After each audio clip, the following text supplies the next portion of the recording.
Here. Here.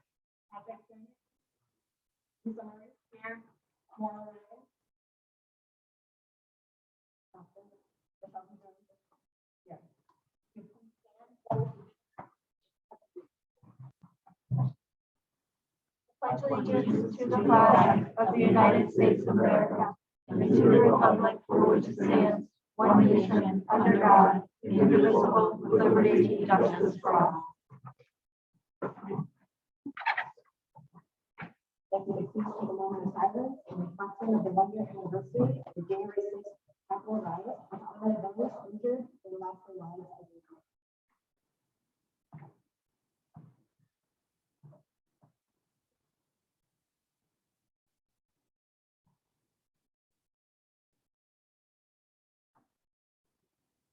We have the link for executive session.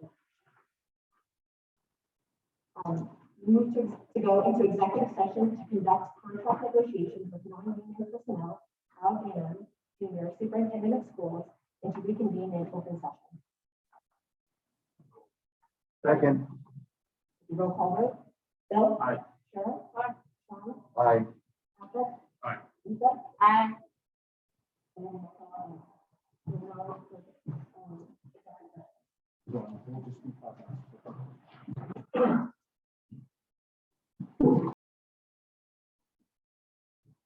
Luckily, all my nieces and nephews are too young to be embarrassed by me yet. Just you wait, though. I've got plenty.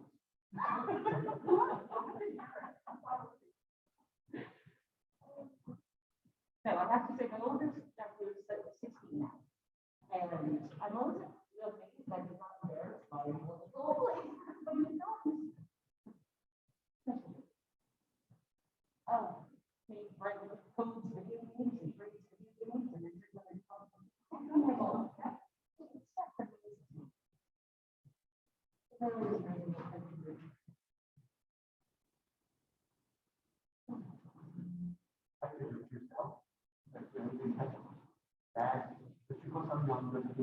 You can figure it out yourself. Okay, thanks. Yeah, you need to find a different vendors. Yeah. Sometimes I get frustrated trying to help my mom with the computer because it's just like, click that, that one. Go and click it. You have to click it, mom. Click it. And she's just, well, I don't want to mess with anything. Well, you can't mess with anything else. Not gonna explode if you hit the right button. You're really doing the progress. Oh.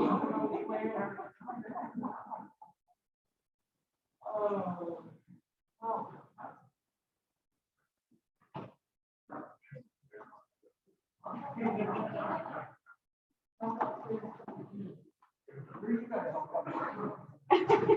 You guys just walk past and I'm out the door.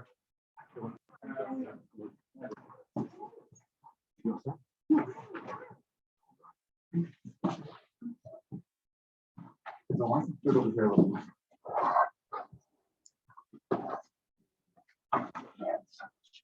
Thank you so much for that. I was actually I'm sure you want to.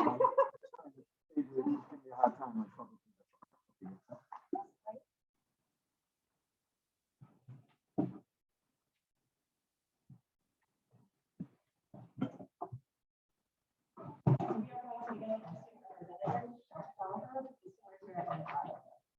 Hi guys. Hello. So I guess the first to talk about are a couple of things. So as you all know, we just had a winter break and coming up this week seems to not been too amazing. We found a lot of sites in COVID cases and we are now back to Zoom settings for people who have been tested positive for COVID and have seen the nurse as well. So that's not too fortunate, but we're hoping by next week things will slowly start to calm down. Hopefully we get back to normal because that's what we want people to do in school, not at home. And we also have a couple of fundraisers. We have the ATI clothing drive this month for Providence Hospital. They're going to be collecting donations probably throughout this month. And it's all going going to be getting donated to there.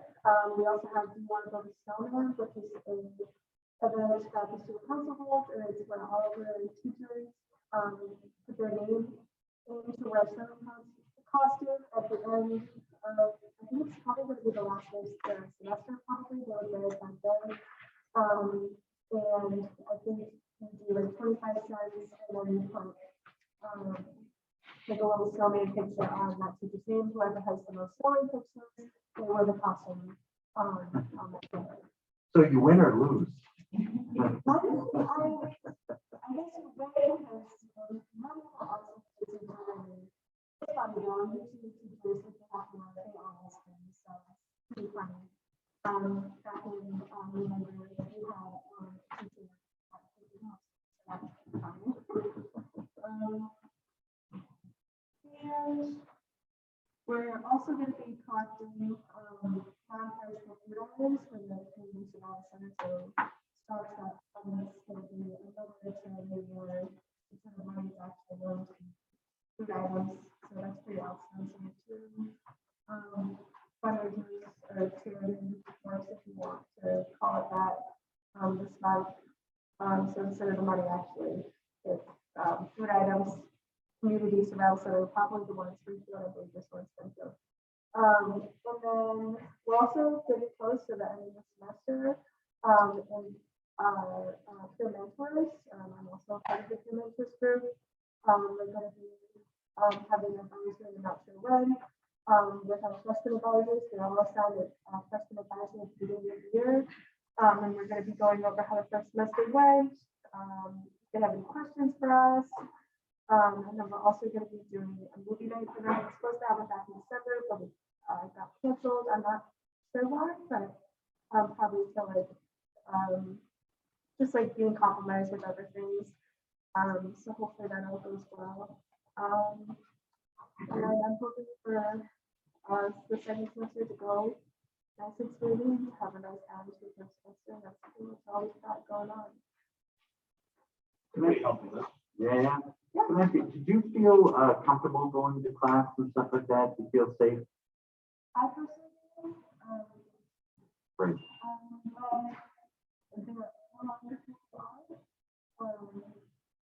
It's a bit concerning. I wish people were more comfortable because I think that's probably some really wanting to keep people safe, but it's been pretty overwhelming the amount of people that have been absent. So hopefully by next week things will have calmed down, but I'm a little surprised at how many people have been on this week.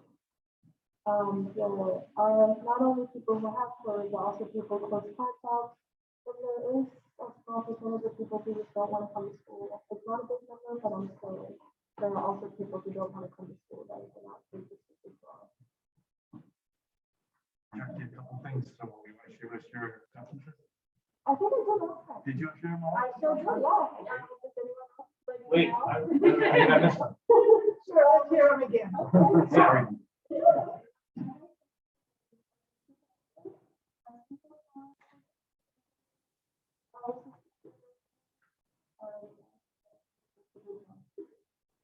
What do you want to do?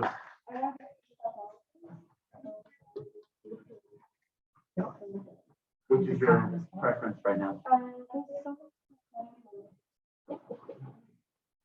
Congratulations. Which preference do you have with the school? What do you mean? Which one are you leaning towards? Springfield College. Nice. So Joe, I got my first degree in my master's in speech language pathology. Oh, wow, So there as well too. Yep. That was my first degree. So like, the thing you need to know is Jack enjoys coming to meetings. Like we I see it great from his progress. She enjoys coming to these meetings and doing that. We really appreciate it. That's what I see her regularly. Yeah, we don't have a lot of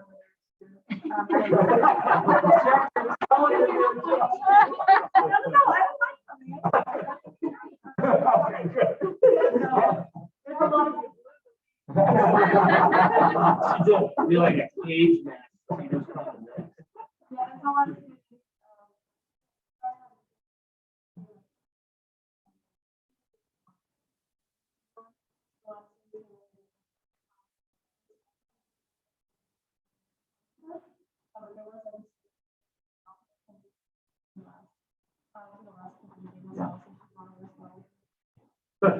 Thanks, Jack. Thank you so much. Thank you very much. Thank you. Did the message already go out? You can leave that on. Yeah. You leave that on.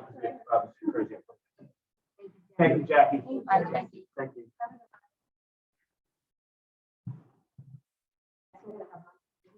He is the president of the Project High School Booster Club. Thanks for coming. Well, thank you for having me. I know some of you know I overview, but I guess the idea is taking the background of how Booster Club operates and what's about. Yeah, so at the last couple of meetings, there's been reference to the Booster Club and to the boosters, how exactly it works. And I think the history of it is exceedingly important to understand the context in which it functions within the district. So I thought it was great to have her on. Thank you so much for coming. We appreciate your time. Give us a historical background, where we are currently and where we are headed in the future months. So I've been at the Booster Club for 16 years. I got involved in well, they graduated. But my understanding is back in the day, whatever that day is, there was one sports team that was kind of getting all the fundraising opportunities because they were bigger mass, and some of the parents complained that they weren't getting the same opportunities. So it came before the school committee, and the school committee basically set up the rules and regulations of how it should operate. And that was basically to give all sport athletic teams the same opportunity to fundraise. And my role as a president was determined to make sure that it's all coordinated, that you don't have teams competing against each other for the fundraisers. And as a side part of that, I do coordinate with Heidi because there are other school clubs to make sure that there's no conflicts between them as well, whenever we're doing a fundraising event. But the way it really works is each sport, if you will, is required to have 50% of those students as a member in order to be recognized in what we call a spirit group. And that spirit group then gets access to the Booster Club funds, and I'll explain where those funds come from in a second. So once you have that 50% membership, you have access to funds with that specific sport and also with the Booster Club funds. And feel free to stop me as I go along because it's a little confusing. When you said 50% membership, what do you mean? So, for example, basketball players, Right. coffee, Right. so all three of those students combined need to have 50% of those rosters as Booster Club membership. Okay. And Booster Club membership costs $25 per family. So it doesn't matter if you have 7 kids or 1 kid, if you're playing one sport or 3 sports, $25 gets you for the whole year is that membership. And it carries over from one sport to the next. And the aggregate of those individuals is what comprises the spirit. Yes. Yeah. Gotcha. That was a good question. That was asked. Cool. So the way it works is what I'll call the parent basically has fundraising through the discount collect. Have you ever seen a discount collect? Yeah. Village Food Mart is a big seller of those. The 3 or 4 or 5 football games, concession stand, that's where they raise money from, and also from the $25 membership fee for each student. But then each sports team gets fundraising opportunities as well. If there's certain need for equipment, and let me preface this by, at least under my watch, the Booster Club is basically primarily fundraising for equipment and infrastructure. Okay, I'm going to jump all over. In the past, there's been some discussion about fundraising for year-end banquets, if you will. We moved away from that because, especially with the tight economy and COVID-19, we tend to pride ourselves on having credibility, and we don't. Where does the money go? So all of that money comes in. Is that money part of a private account? Or is that something that is part of the student effort? The Booster Club has its own account, and so those 3 things I mentioned for the Booster Club, that sits in this parent account. Okay, so if an individual team, like the basketball team, fundraised on their own, that goes into a separate list. And we But keep track. Now that booster club, what is the tax structure for that? Because you have to have a tax ID in order to have a bank account. Yes, so I'll get into this. Some of you who were on the board 4 or 5 years ago, I came in front of the board asking permission to develop a separate Right. booster club account, which Oh, was the yeah. 501c. Yeah. Okay, so the booster club that I'm speaking of right now, the DDA booster club, that uses the school's tax ID, because we fall under the guidance of the school committee. So it's not a separate entity. It's a school committee, and it's just like any other club that school has. So that account is under the tax ID of the school district. Yes, yes. So when funds go in there, it gets this legislative support, and then there's that central.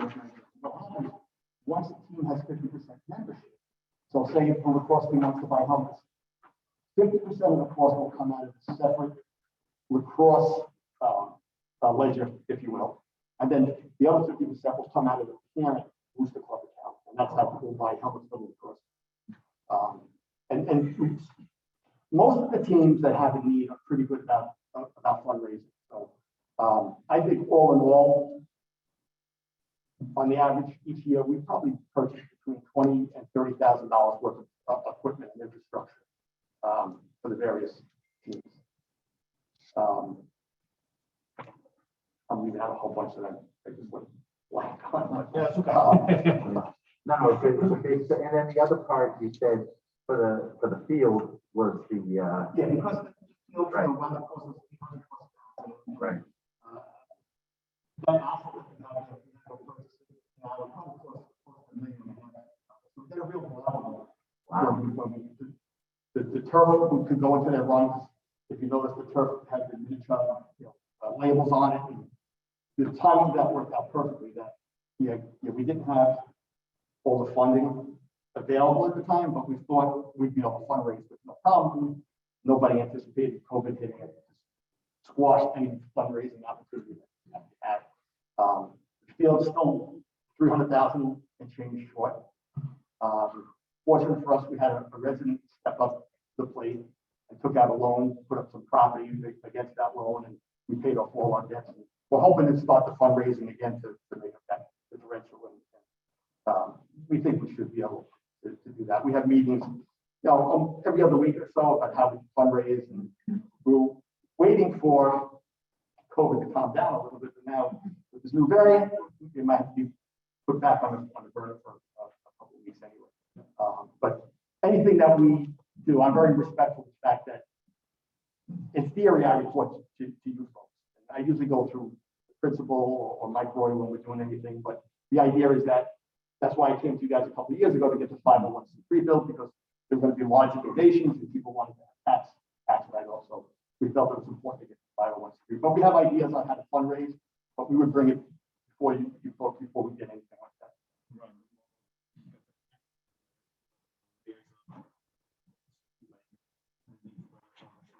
Yeah. So there were certain elements that we had CPA from both towns, everything's split, whatever, I don't know what the current percentage is now, but at the time, whatever that current percentage was split equally with CPA. Senator Lesser was very critical in getting some dollars for us as well to help in that. So there were different sources of funds for that.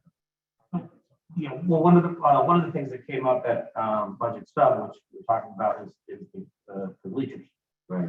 So at last report, they were on their last legs, so unintended, but there was basically a concern about structural deficiencies other than potential liability to the district. And so that sort of spurred on a very interesting conversation with Aaron and with the members of the from the finance committee in Wilbraham, as far as the plan to replace those.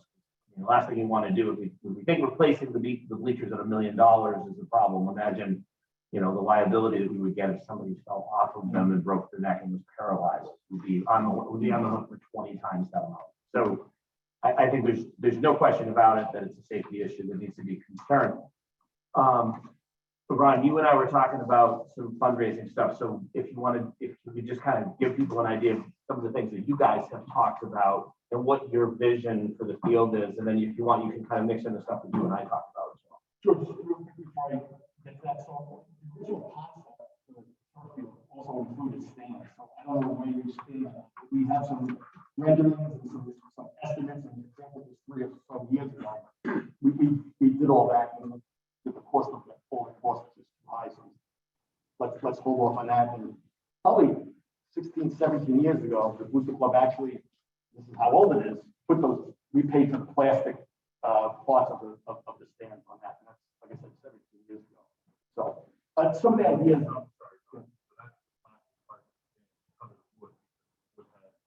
One turn and broken. Important as we talk about that liability without that. Not the structural That's part. not the, that's the 16, 17, that's the band-aid that we don't know. So with regard to what ideas we have, and we early on, we met with Al, talked about, would there be a willingness to have somebody have naming rights for the field, or put banners up on the field, and we said that certainly we wanted to make that a last alternative as opposed to the first alternative. And I think we're at that point now where I don't want to mention any names. We can talk to some big players, if you will. If they would be interested in naming rights, if they would be interested in sponsoring the field for X amount of period of time, but we haven't done anything concrete yet. And certainly, like I said, we come to Al before that, or anybody on the school committee wants to be part of those discussions. We're happy to have anybody be part of those discussions as well. Policy-wise, we are allowed to. So if you look when Ron came in front of us 3 years ago now, one of the things that we did is looked at some of the policies that we had. We tweaked it. It's not just an athletic scenario. There is a naming rights policy for this could be the whatever it may be, the Mass Mutual, IRC, IRC. whatever you'd like to name it. So that is something that we do have a policy. So Ron and I talked a little bit about this. This is following. In Hwrsd, they got requirements for making all schools use naming. I guys are for community. They put it up, get the bid on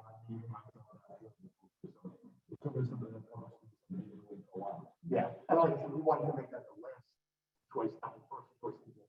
And even 3 or 4 years ago, I would say probably 3 years ago, when we were doing finance and operations, that was actually one of the things that we were really looking at. And, we went so far as to get an opinion from our attorney, who basically told us, you guys can't be a part of this. You can't be part of the fundraising efforts because it's quid pro quo, it's a conflict of interest. However, to have naming rights, et cetera, run through a booster club or a separate organization outside of the school, it makes perfect sense. So as Patrick was saying, we literally checked over all of our policies. So the idea of doing, advertisements, and I look at that baseball fence when you come into Minnetonka off of Main Street. There's so much room for banner advertisements there. Banner advertisements inside of the stadium. Naming rights within the school, naming rights in the field. So I think there's infinite numbers of possibilities. Sean and I had a discussion last week after the meeting about fundraising efforts using the bleachers, right? Reclaiming the wood from the bleachers, working with the woodworking department in the school to create memorial plaques built out of the bleachers, and then having parents and students, members of the community buy those, sectioning pieces of the bleachers, making custom art from that. I think there's so many possibilities. Even taking the plastic, I don't know if you could do this, but take the plastic, melt the plastic down, and then make memorabilia from that plastic. So you said you're gonna have a meeting next week. I'm hoping that I can come and Start with that. One of the things that we want towards the tail end is doing a brick campaign. And we looked at the renderings together. Right. That's how it started, was a school when I was just a little kid that I went to was torn down and they sold the bricks, and I think my mother still has it by the fire. So what he can do is engrave. Well, go ahead and tell him. Yeah, similar, you ever walk by the side? Yeah. Somebody's name. Oh, right. Yeah, yeah.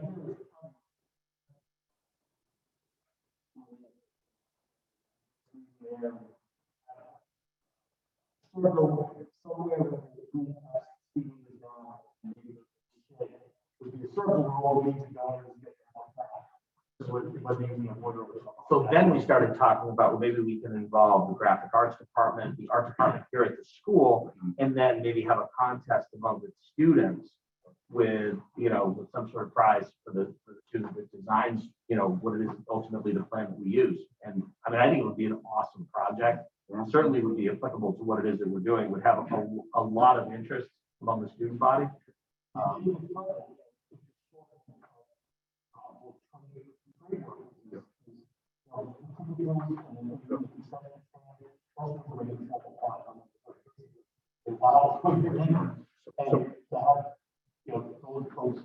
The wood shop, if you will, that's called, they could construct those things.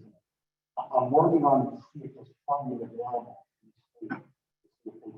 Get us some funding with the idea of having a trade built. Okay, so we're hearing this correctly. First one is Yes. the second part, we want to be able to do beaches and beaches, and not only the beaches, but also with the inaugural. And then we were looking at doing. Oh, tracker rooms rooms. underneath. And that's when we originally did the contract, we had ADA stands for all 9 yards. And it was really, we thought it was more than we could Bite off. to bite off at that point. Do you remember 3 years ago what the cost of your designs were? Because I remember I saw some of your designs. Yeah. 2.3 or something like that. And the field was 800? It was under 2.5. Yeah. Just the I stand was of the gonna stand. say, them- No, the whole thing. The field, the state.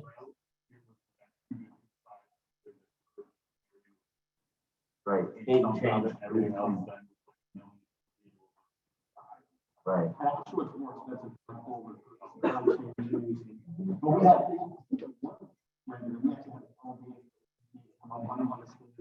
we had 3 rooms underneath the stairs. Yeah. Well, So the issue is going to be, we're not sure, I know Mike was doing incredible work, working with the maintenance stuff, whatever they call it, whatever it takes to keep those things going each time. But I don't know if we're going to have a year out of it. Right?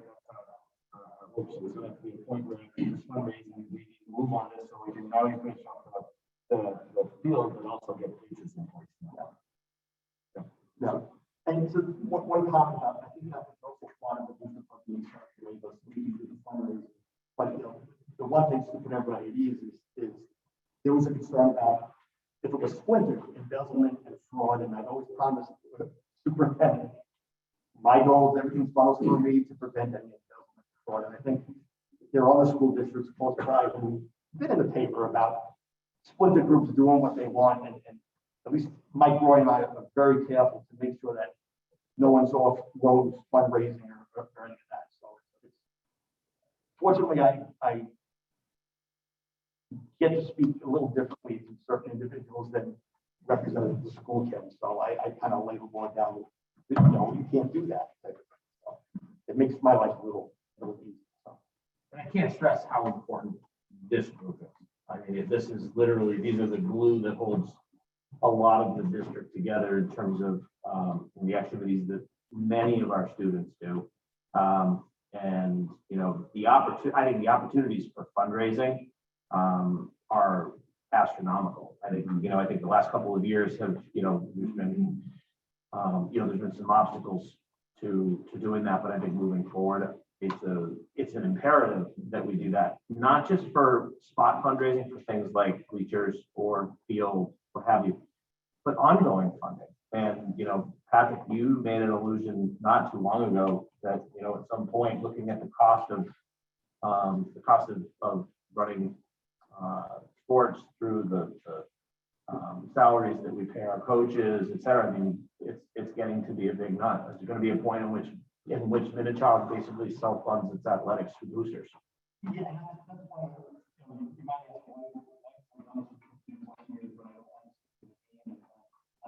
I'm not saying this to pat myself on the back, but I truly believe that in schools, I was not a great student. I think I was just too immature at that time. And Patrick, I was a fairly decent lacrosse player. And if it wasn't for my ability to play lacrosse, I probably would not have gone to college. I grew up in a blue collar house. And if we had user fees, like we have now. I don't know if I would have been able to play lacrosse, and who knows if I would have went to college. And you know, I'm the CEO of a pretty big company right now, and that's, I harken back to athletics was affordable, you know, and so that's what I tell my, you know, our goal is to supplement your budget. And that's why I say it's infrastructure and equipment and the parties and all that stuff. I'm not interested in that. It's to keep those user fees down. So every kid has the opportunity to play a sport, and there's no handcuffs on them to do that. So I'm very passionate about that. And that's what motivates me. That's very helpful. Thank you. How often do you typically meet? Well, so there's before COVID, we used to have monthly meetings, and the spirit reps for each team would traditionally, I don't know if it's traditional, but you know, parent volunteers. Privately and publicly, I'll say some of the coaches have expressed a concern about that because you had parents getting too involved, if you will, meaning that they would set the culture of the team by having pasta parties when they wanted to. At the banquets, giving out awards to every kid, and the coaches would say, "We don't want to set that culture. Fine, can we be our own spirit reps and we pick parents?" So it's somewhat changing now, but with COVID, we certainly haven't been able to have meetings. But when I get inquiries, I tell whoever's inquiring, "Here's my phone number. I'm happy to meet with you one-on-one." So it's really not as structured as it used to be. But if things ever get back to normal, it can be. So part of your question is, people know me and they hand me down to whoever's next, and people contact me to get involved. But I try to funnel them through the coaches now, and or Mike Roy. Go to your coach, see if he wants you to be the rep. He'll tell you what equipment he needs. He'll tell you, you know, you need fundraising for, you know, $100 or $5,000. So I try to funnel that through the coaches. They have more control of the culture of the team.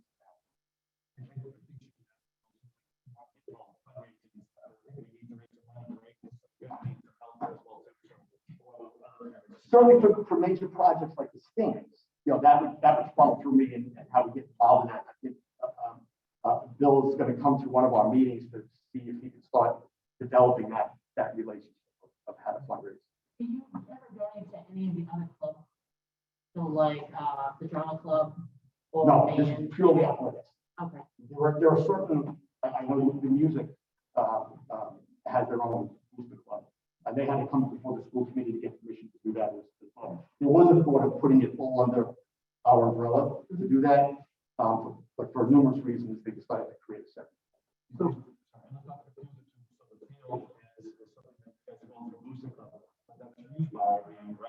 oh, yeah. So there, our field is also used by our entire community. It's not a parking lot that some group of kids are playing in there as well too. So it's not just for our athletics that this field is, it's part of it.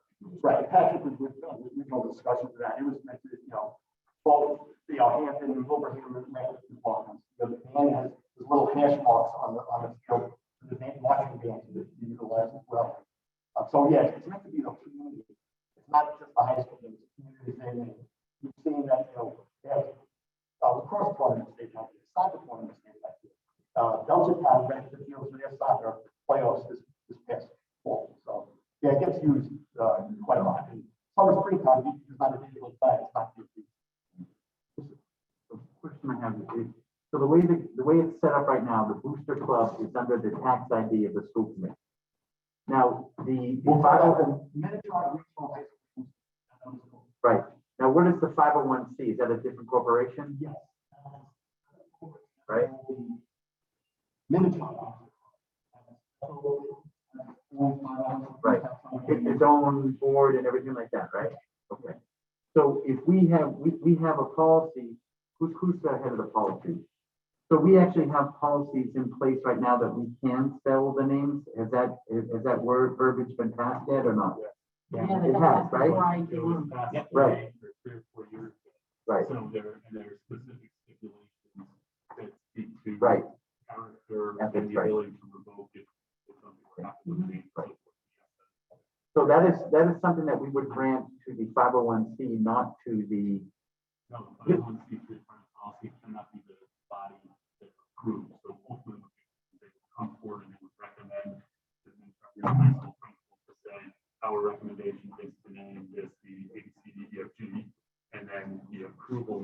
and she said, yes, you can do the ABCD. We're kind of removed from it. Yeah, so, yeah, no, but I was just trying to say, like, of those two organizations of the boosters, which is the one that owns the rights to sell the The name? Minichog Regional High School Booster Club. It's not wrong. Okay. I'm sorry, no, I'm sorry, the Minichog Boosters. The Minichog Boosters. Yeah, the newly created. Right. Sorry. Yep, gotcha. That's what I wanted to make sure. Does everybody get what I just said? Yeah. Okay, cool. So what do we have for participation? I haven't taken a look. I didn't see any before. Aaron, do you have? I don't. Did Senator Budget Lesser roundtable. or? Did we get any of the reps to We'll do that. RSVP? So the only reason I asked is, I think that as we talk to them about different tasks, one of them should be to modify the language of the Community Preservation Act. So it is absolutely preposterous that the rug itself cannot be included under CPA money, yet something like an artificial hockey surface can. So CPA in Providence 2010, 2012, somewhere right around there, said that the actual rug itself, no go. Yet you just for now talk about how many people are on it constantly using it for recreation. One of the purposes of the Community Preservation Act is to foster recreational opportunities. Right. You should allow all of that to them to be looking at instead of $350,000 that has to be raised to pay off the rest of the rug. I got $350,000 going to a bleacher structure. Does it whatever that may specifically be. say that the rug can't be? Correct, yes, yes. So that's the change. Because I understand if it wasn't mentioned, maybe because it came about after the CPA, wording. but I guess- No, they specifically say you can't use it for site work, you can use it for schematics, you cannot use it for the actual purchase of the purpose. For many meetings regarding that, and trying to see how that would Yeah. fit through with CPA. Yeah. So, something.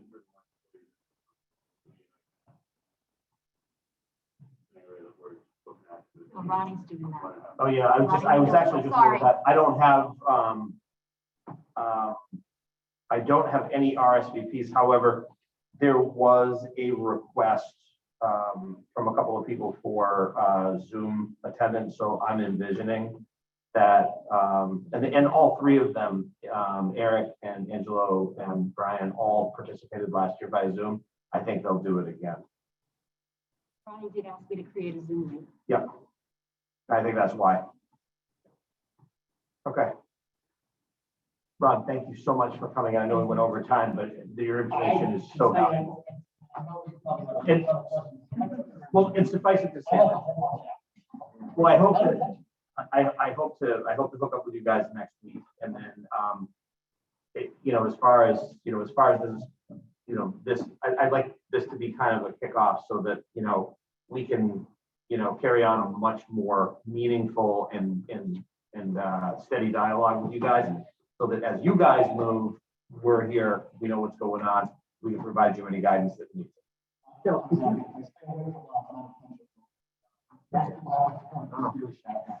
Michelle, could you reach out to Sean and just find out what our parameters are? Because I would like to help as much as I can, but I know there's certain limitations. And I don't know if there's some legislation that he has or some guidelines that he has, like, can we attend meetings? Can we help out? Can we, I understand like the actual money and who's gonna give the money we need to stay away from, but like, I wanna know what can we do as a committee to help as a committee and also as individuals who are on the committee? Is that something you could, thank you. I can tell you. You cannot solicit. So you absolutely can participate in the meetings. Any meaningful. Be involved in it. And ideas and everything? Hey, Ron, got a great opportunity for you. That's where you have to stay away. So Yep, you can brainstorm, you can go to every meeting, you can talk to them.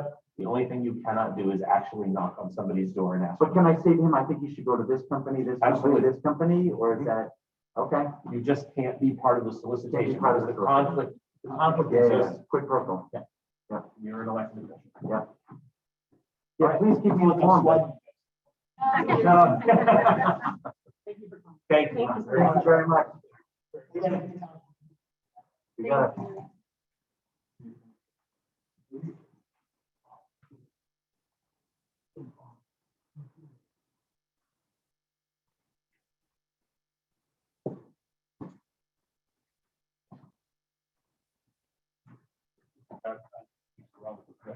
I know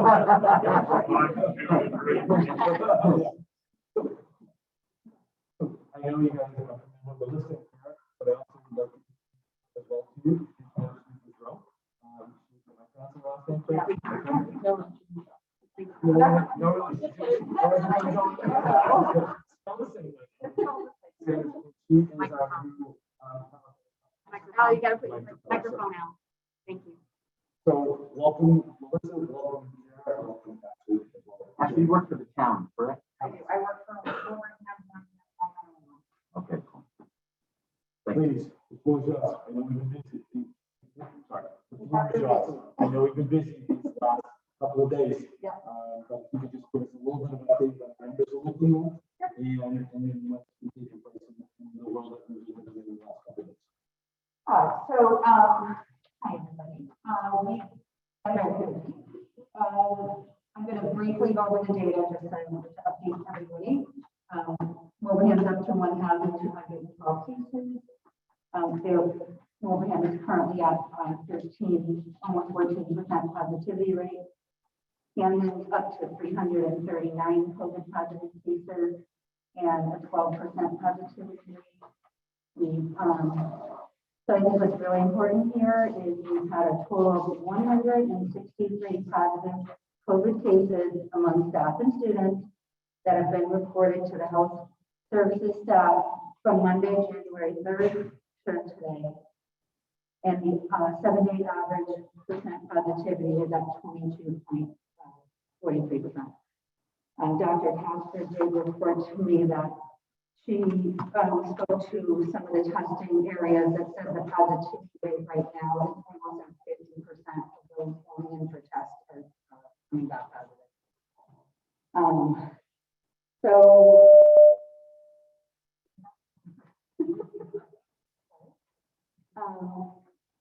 you know, obviously the volume is extremely high. The middle school, I would say, and especially the high school, has been especially hard hit. The cases are astronomical, to be quite honest. Working around the clock, just trying to keep up, returning phone calls, working the cases, getting in touch with families. I really had to actually shut my nurses down every night this week by 9:30 and said, "You're done, you get to go to sleep, and tomorrow's another day. We will do the best that we absolutely can." Every school has been impacted, obviously, but you know, it seems like elementary, we're really able to keep up with the pace, but the high school really has been really the one that we're really struggling to just all of us are trying to help and call back the families and yeah, it's been hard, to be honest. It's been a difficult challenge.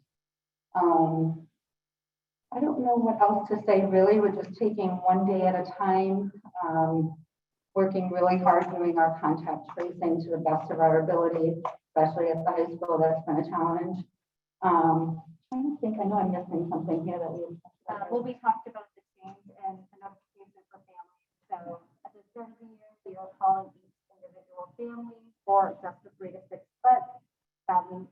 Slowly transition that over to an email connect thread, and we're now at the point that 3 to 6 foot notification, we expect all families to be monitoring their children every day for signs of mild illness. So at this point, it's not feasible for us to contact with the number of volume stuff at the high school. So we're really focusing on the short contracts, and we're going to continue in phone calls with families who are identified as short contracts. However, with some of the volume, we might have to transition over to the connect email, which will look a little different than 3 to 6 foot. It's going to be specific to the client needs, exposure date, and all the guidance moving forward. One of the things we did at the very beginning is notifying everybody if you were in close contact, if you need them all, every bit of that information, even for symptoms, right? Just we just did it and we worked on last week, right? So some of our nurses. And Mary Johnson did all the camera. Worked all last week. Close contact and close cases that were coming all last week. The nominal was a Monday, Tuesday, Wednesday, Thursday, this week. Huge impact not only our students, but also our staff. We got a little bit later, once we 14 staff members out, and we're not talking about our schools, we're talking about small schools. So we're just really doing incredible work. I don't want to hold it much longer because I know we're out of time. But every positive case that we have, the phone calls have to be found out who was their close contact, and then those emails are going out to those people that are in those too. The Department of Public Health, and the CDC and the Department of Education have got a little bit of conflict with each other, and you can actually talk a little bit about who the advice they're giving us. We got a call yesterday, we hear parents that are going to send a mass meeting, past 350, yeah, I think we got going on that, and I think it's something that we should look a little bit closer, sooner than as well too, because we just really, really. Actually, that's what I was gonna ask you, first I want to say thank you very much. My wife is a nurse, so I have a direct line into what you're dealing with. So, and I do understand what you're doing is this above and beyond. And then please take that word and pass it on to everybody. I mean, thank you so much. We understand the insanity that you're having to deal with on a daily basis. The other thing is, what actions can we do to help you? Would it help you with what I was just saying for us to extend the mask mandate on to a certain period of time? Would that be something that's helpful to you? Is there anything financially, like anything? What is it that we could do to help you? One of the main things that I wanted to specifically where it comes to the definition of fully vaccinated. Right now, the CDC says if you're within 6 months of your second mRNA vaccine or within 6 months of your first dose, or if you've had a booster within the last 6 months, you're fully vaccinated. Where DEFI says if you've had the second mRNA vaccine, period, you're fully vaccinated. So I went and ran some numbers today. Of the 5 to 17-year-old range, we have 88 positive cases. This is specifically for the town of Wilbraham, just to give you guys an idea.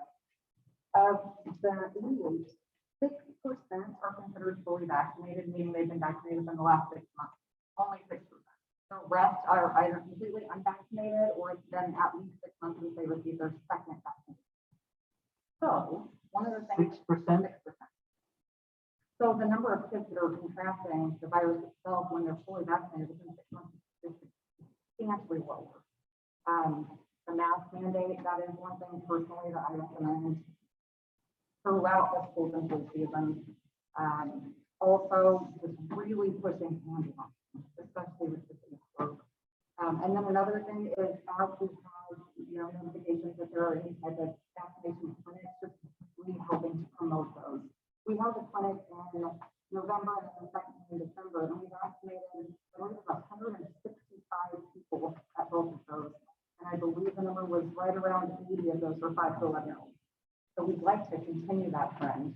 And we're in the works right now with working with the Department of Public Health to find somebody to kind of help host these clinics just because we don't have the manpower right now to do it.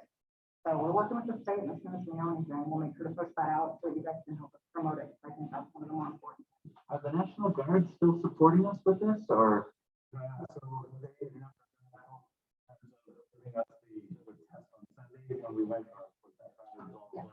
Yeah, test and stay. Test and stay and test the self-test, which is, but yeah, everything's working for us. We went over the terms of the nurses, and every single school, every single hospital, it's just, it's a need. Yeah, we have a wonderful per diem nurse list, but they are swamped at their not even full-time jobs, but at the hospitals, and they really want to help us, but they're the hospitals need them as well. So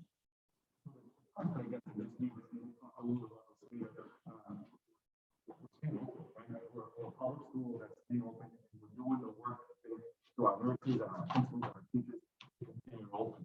This is COVID, right, at its highest that we've ever seen. Without a private organization, right, everything closed down, Walmart, closed it down for a couple of days. The airline canceled flights when they go on, restaurants are closing because the positive cases are happening. We're maintaining a building open every single day, and every morning, every night, especially on the Sunday when we know it's taking the test. We're just looking at the numbers, trying to get through each day. thank you. But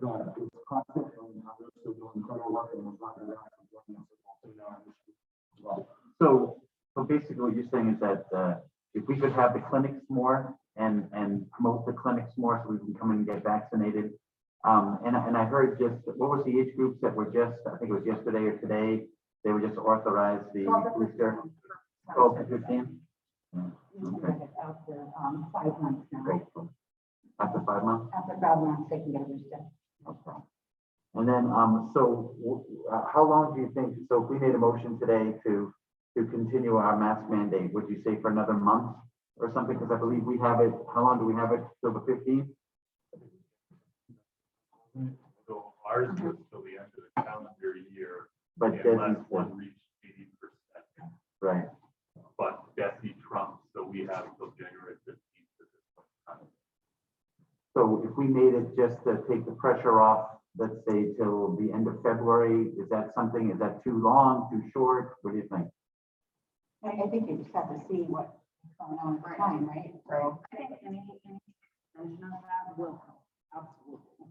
And then just reevaluating kind of as we go, seeing how we take it. So fortunately, it does seem like it's doing it a little bit faster. So I'm sure that it'll run its course a little bit faster. Faster.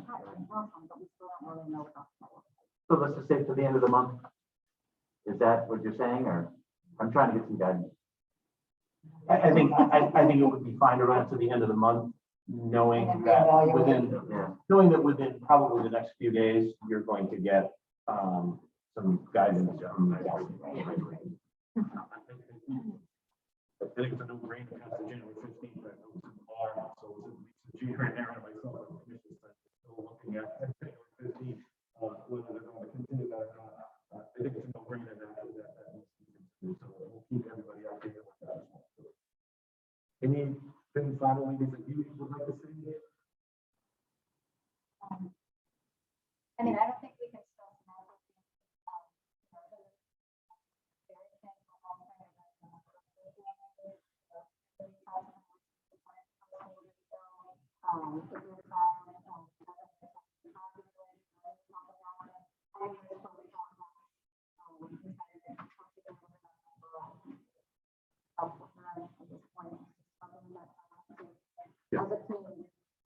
Yeah, we've got this honest family conversation, like I said, let's be patient and kind, since some of our answers are experiences, so, continue to the message. And our families, are very appreciative, we got wonderful emails, even the one today, and others are being very, so just, let's all be patient, and try to put that all in our messages, but I really think it's part of that, and see it again,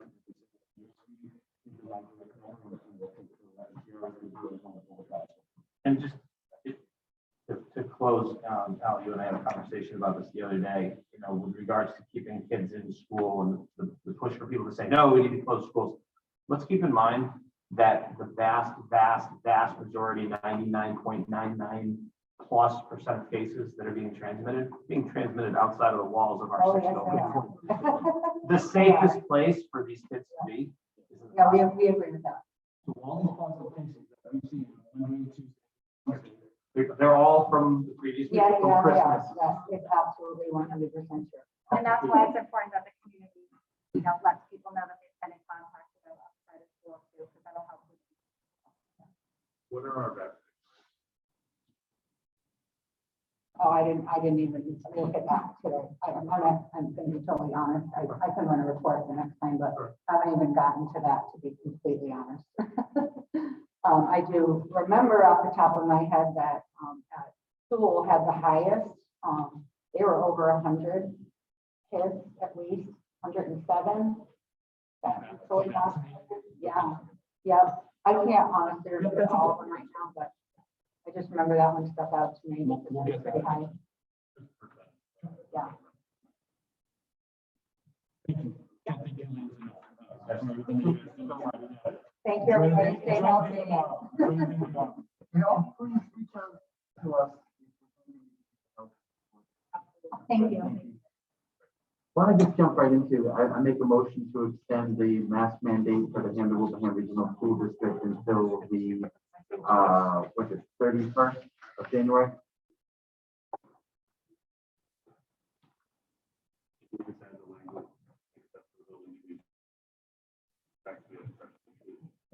Wait, we got a second, so.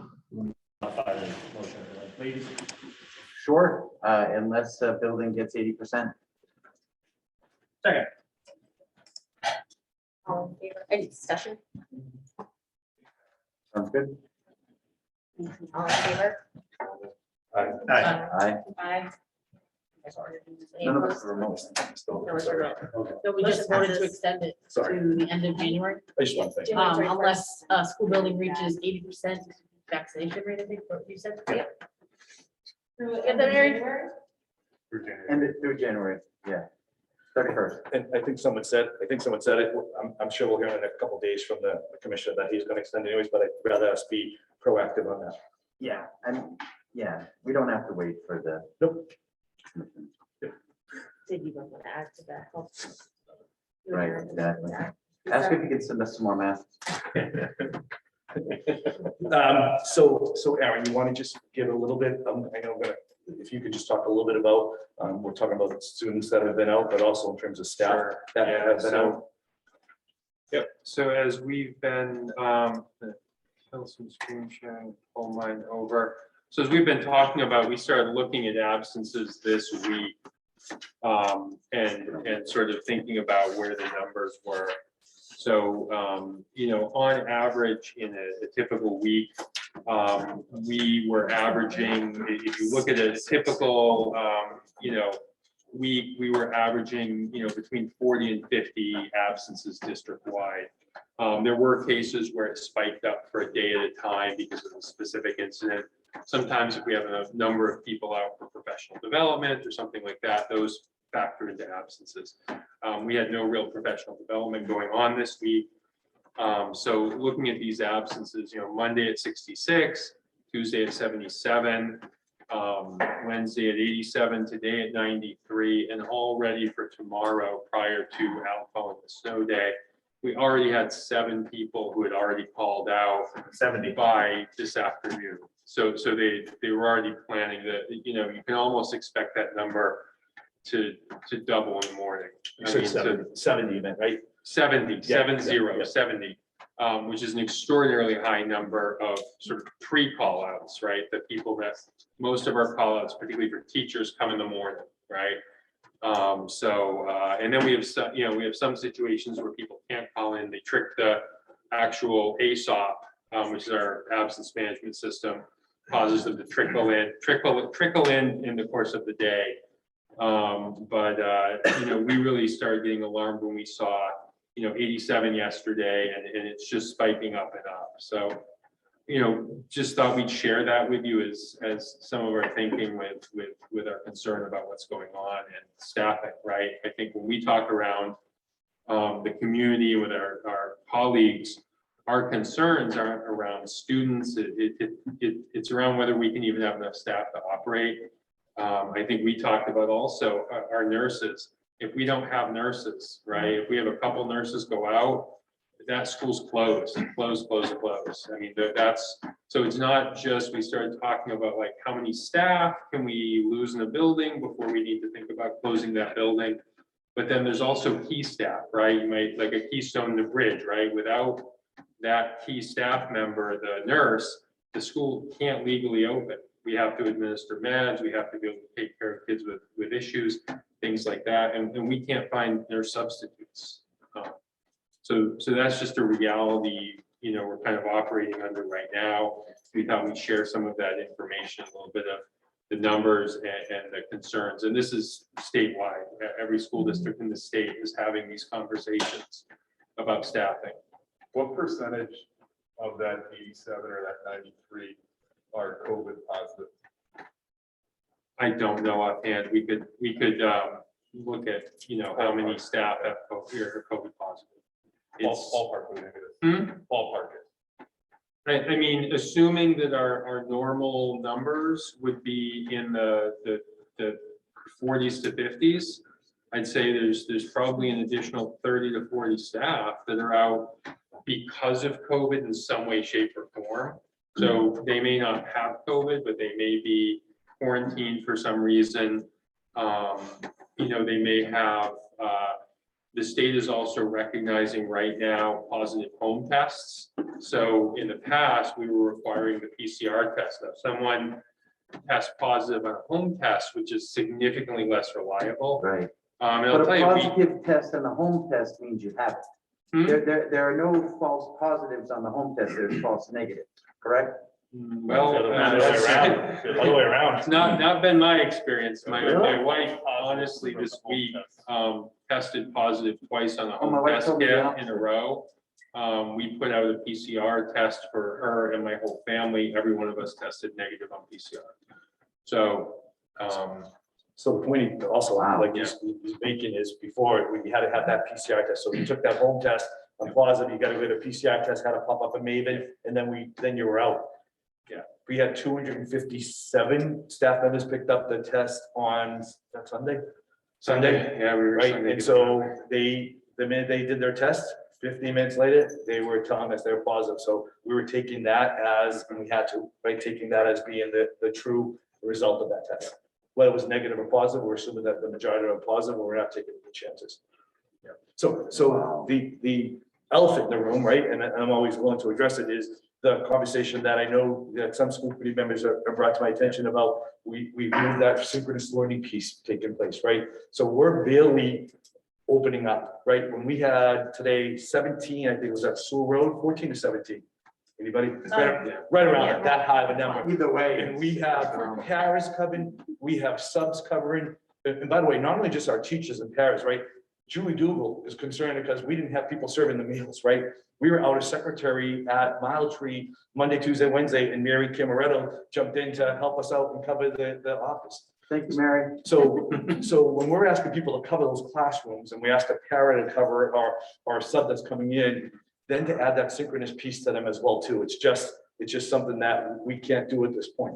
And not only that, because the staff is out, you know, at the elementary level, the staff is not just putting on that synchronous learning, but they're getting together. Anyone that had an elementary student knows they're getting the packets together, parents are picking up all that. So none of that's is being allowed to happen because we just don't have the staff involved. We're lucky we're opening every single day, and every single day, Serenity and I are on the phone. I think it was 6:30 this morning. Okay, here's when I'm out. How are we gonna make this work? And that's literally what we're doing day by day by day. So at this point, the only thing that would force us to go fully remote is if we lose nurses. Can't go. Can't Can't We It can't. You don't have to. Desi won't approve it, but we can do whatever we want. We don't have to. But it doesn't count as time on learning. You'd have to make the days up. So the one thing we are allowed to do is call a snow day, right? Yeah. And whether it be a snow day because of the weather or be a snow day because you can't open up your building. Very clearly have to make up that time on the end, right? So one way or another, and they'll do an audit and make sure. And the thing that we read at the end of every graduation, or I forget to read, is that you've fulfilled all the requirements, right? And then everyone turns their tassel. You know, there's a community right around us that got audited last year because they weren't in school as early as we were. So would you do snow days, school by school? Possibly, if we needed to. I think I did that in the past. I think it was maybe Green Well, Meadows. we've had a couple of instances where we had isolated schools. That's right. Yeah. Stony Hill, remember I had a closed school because of Right, right. electricity. We made it up on the end. If I had to do that, today was a conversation with Sewell Road. Okay, we're gonna be able to open. Are we able to put this together? Serenity did a great job in figuring it all out and we're able to keep it open. Is there any kind of pressure that we can put on Desi and on the quote commissioner to get him to be more realistic and help us rather than hinder us? So still count accountability, still count attendance, still gonna make us do MCAS at this point. All What three of them. pressure can we put on him? So interestingly, Mayorkas, who is the head of the Department of Education, who's from, I think, Rhode Island, or Connecticut, has also doubled down on the fact that children need to be in school. And again, looking at the infection rates, and looking at the number of positive cases that have been identified that were transmitted within the walls of our 6 buildings, I mean, it's almost non-existent. And so, again, the idea of keeping kids out of school almost seems antithetical to the data that we see, which is pretty much all the transmission is occurring not during school hours. And so again, I would say that this is the safest place for these kids to be. No, I'm just saying that if a school nurse, if these school nurses go down, then what do we do? So I mean, Kiara, Melissa, Case. everyone's Right. been jumping in and helping out, right? Anywhere we possibly can, they've been doing it. If I have to close like a preschool, remember last year and even this year, we had to close a preschool because it was the teacher, it was the parent, and every student, because they're like kids in a basket, were as designated being in quarantine or being in close But contact. the other thing is that if you look at the infection rates and the positivity rate, what we're seeing is a vast increase in the positivity rate than we even saw in the first wave back in March and April of 2020. What that means is that you're going to see a very high spike and then a very quick recession. You're not going to see a ton of it. So my guess is that if we run this out another 10 days, Yeah. you're going to see your infection rates drop down tremendously. We gotta But get it's to gonna next take week, that- they're telling us, right? Yeah, it's gonna take that, it'll take that long just to kind of weed out the stragglers. There's always gonna be those people, but you know, that sort of the late infectees. But as the vast majority of the population gets infected, it spreads very quickly. You'll have some stragglers who were much more careful and isolated. And eventually, as things recede, those people come in. So you'll see some numbers. It's not as quick of a spike up as it is down, but you'll see more of a logarithmic curve coming back out. It makes it difficult also because our community doesn't have the mask mandate as well too, right? So you go to Cumberland Farms, you go to different places, there's no one there with mask on as well too. So that sometimes it's like they said, in the community is where it's really festering right now. So we got an email, I thought it was earlier this week. Patrick, here. Sorry. Thank you. We got an email earlier this week. I thought it was the K-3 were the only grades that didn't have remote learning. That's correct. Available. Is that still the case? Is there a plan to have K-3 with remote learning or not? So right now, we're not, so the email you got and went out to the community was K-3 is not doing a synchronous learning because of staffing and being able to have those people doing that. Looking grades 4 and 5, we met with our principals, Serenity and Sharon felt that the kids were a little bit older and could do it. And same thing at the high school as well too, because it looks a little different when you're doing the synchronous learning and the kids can maintain themselves. But to your question, if there was a situation today at Sewell Road and there were students that need to be synchronous today, we wouldn't be able to do it because we're literally throwing a sub in there saying, can you cover this classroom for us? And by the way, you got to get your computer on because you got to teach synchronously. That's not going to happen. So it all depends. And that's why I think I put in that letter, you know, if the teacher's out, I might not be able to provide synchronous learning, even grades 4 through 12. We're every other organization, right? So, you know, when your flight gets canceled, no one says, by the way, stewardess, jump on and fly the plane, right? Because it just gets canceled.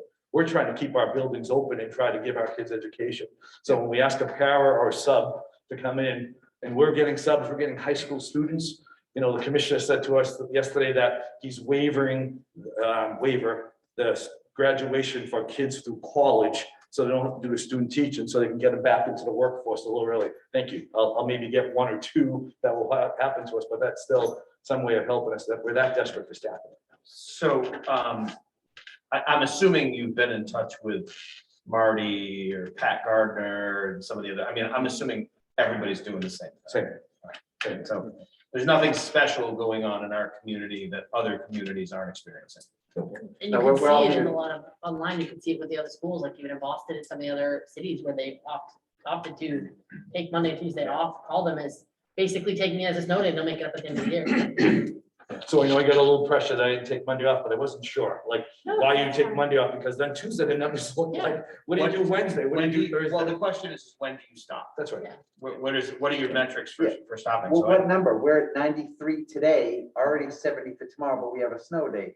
What number do we have to say we can't handle it? day by day. It's day by day. One day at a time. We're one, seriously is that way. If it's more spread out, so we just said Sewell Road had 17 of those, and proportionally, it's higher at Sewell. We were close to having to say Sewell may not be able to open. It might just be Sewell. As a district, I don't know what exactly that number is. It's similar, it's very step variable in some ways, so it's not exactly sort of a linear kind of boom, this closes. There's a whole lot of moving pieces in place, and there are key positions. Nurse is a key position. We don't have a nurse, it's game over. But there are other positions where if, you know, an interventionist, right, we can limp along without interventionists, without some other positions. But once we get to those core classrooms, yeah, there's a point where those core classrooms, it's also our ability to get a sub in, right? So if Sewell Rose can get in 17 subs, okay, we can do it, but if they can only get 6 subs, we're not opening, right? So there's a give and take there. Some of it has to do with how early, because our ASOP system, as soon as someone, you know, puts in, it calls someone out, fills the position.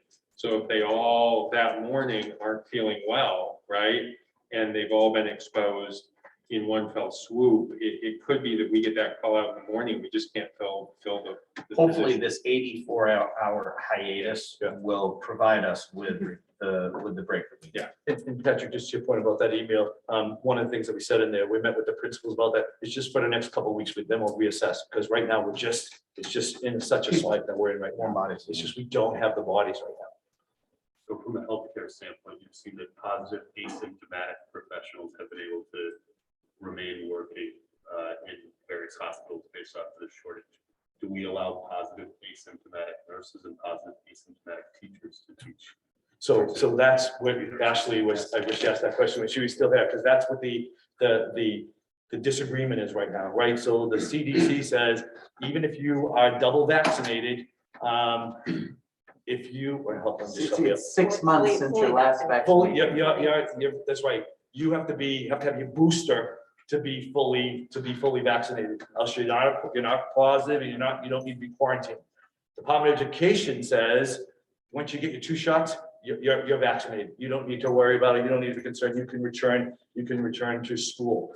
Patrick, were you saying test positive but asymptomatic? Okay. What he's referring to- You test positive, you're out. Rhode Island, Asymptomatic or not. yeah, Rhode Island created an emergency provision in their hospitals that basically said that asymptomatic COVID positive staff Right. could return. Obviously, that was a huge kick of sand into the face of the people that were fired for not getting vaccinated, because now you took people that were unvaccinated who are asymptomatic and COVID negative and fired them. And now they're being basically supplanted by people that are vaccinated but COVID positive. So where do we fall into the risk stratification for patients in the hospital? A lot of it doesn't make any sense. I misunderstood your question. Sorry about that. A lot of it doesn't make any sense. Again, Right. you know, you kind of fall into I think you're falling more to the mercy of DESE on this more than anything. And DESE's been 3 steps behind the CDC, and the CDC has been 5 steps behind this pandemic right along. This is also where those home tests become challenging because they are less accurate and we do have to honor them. So if someone takes those home tests, you know, as I said, my own wife tested positive twice on home tests in a row. So then got the PCR test, tested negative, whole family's negative. We, you know, been together and all around each other. One of us should have had it if someone had it. So, you know, that's the challenge. We just handed out 250 tests that, you know, I think it was good to do. It was good to give the test out, but we have to recognize that some of those are going to come back positive, right? And testing creates numbers. It's the reality. I mean, it's not a bad thing. It's just the reality. It's, you know. All right. One day at a time, ladies and gentlemen. Lisa? 12-step programs. Seems like about 80 steps, doesn't it? Yeah. 12 would be well. 12 we could keep on a sheet. I of just paper. need to know when the end is. I can do anything as long as I know when there's an end, right? I just need there's an expression I won't use publicly. As long as you know what the end is, you can do it, right?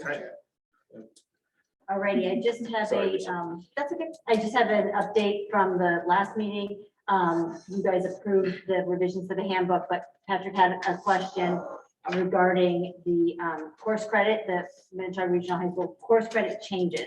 And there was a question because it was changed from 10 days to 7 days.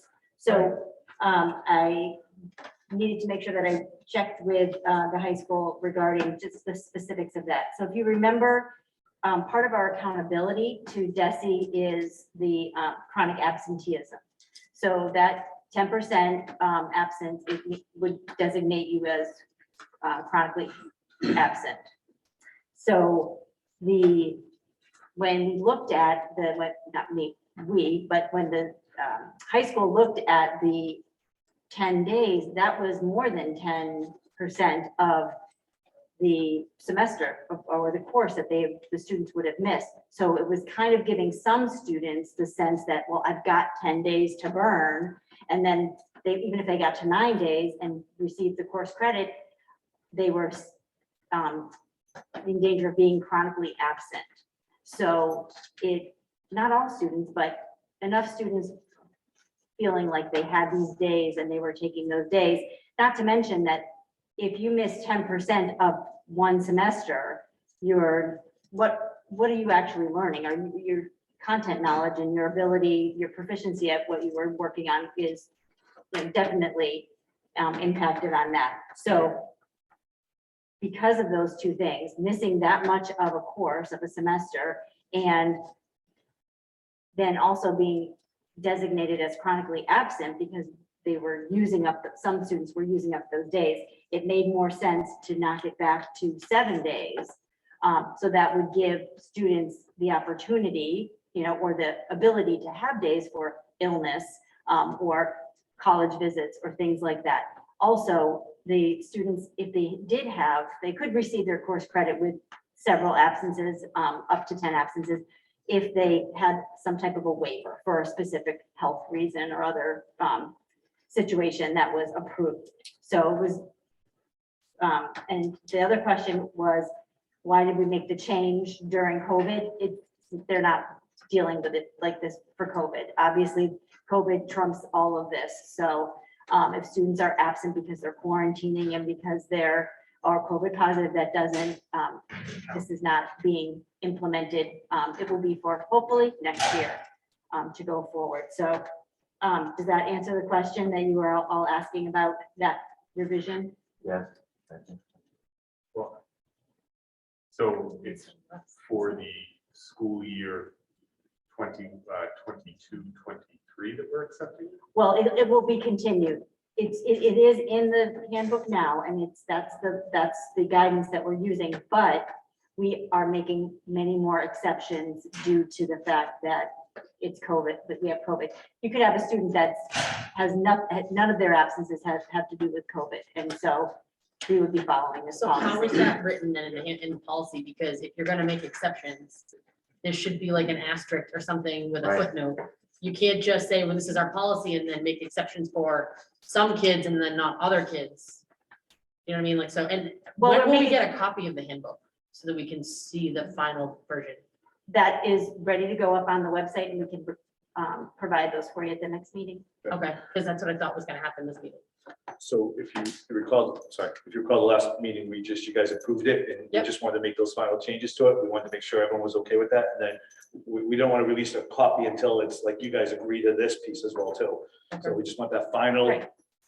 That was just the clarification regarding that. So exceptions can be made for not just COVID reasons. If a student had to have surgery and was out for 2 weeks and had to, have some other.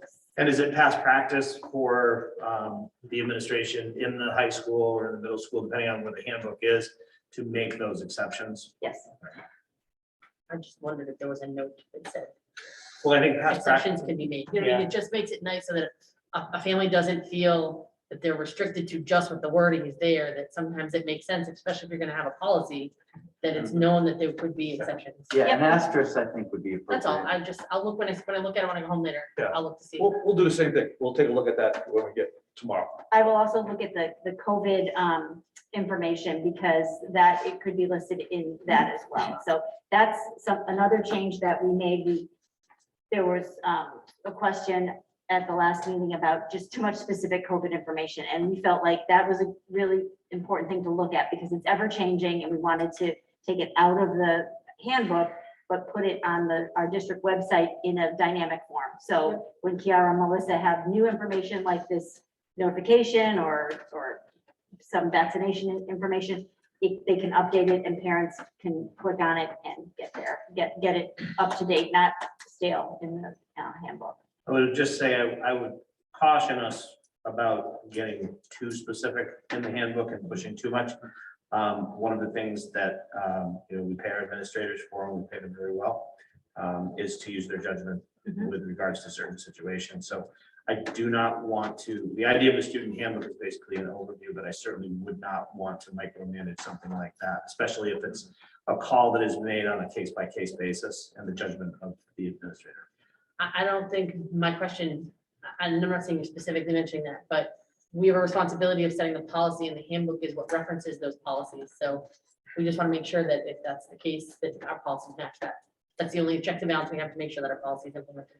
Right, and the reason why I asked about past practice was just that, Yeah. because throughout the years, we've had a student handbook, but with regards not just to student absences, I'm sure there's a lot of things that are in the student handbook in which administrators have a great amount of freedom to. And we do like a little bit of latitude there, right? Oh, yeah, no, and there We need should be that. some. You need a little But bit if of someone was latitude. gonna go, if you have someone who's gonna look specifically at the handbook and say, oh, well, this is what it is, and they take it for the face value, what's there.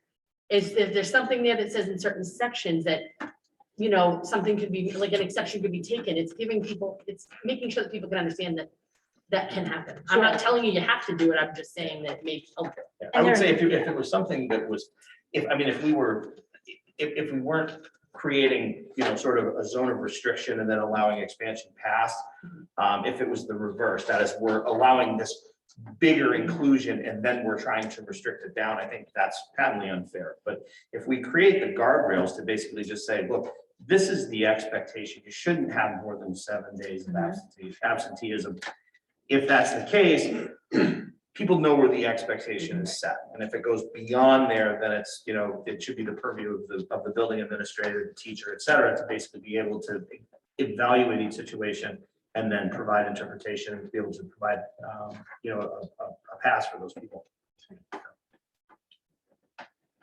Thank you. And thanks. So thank you very much. Thanks for following up, yeah. Yeah, and our goal is to, make sure that it happens in the fall next year, so we can be done with it by January. Because Way we're going done to with it. revisit Thank it you very for soon your again. patience. Alrighty.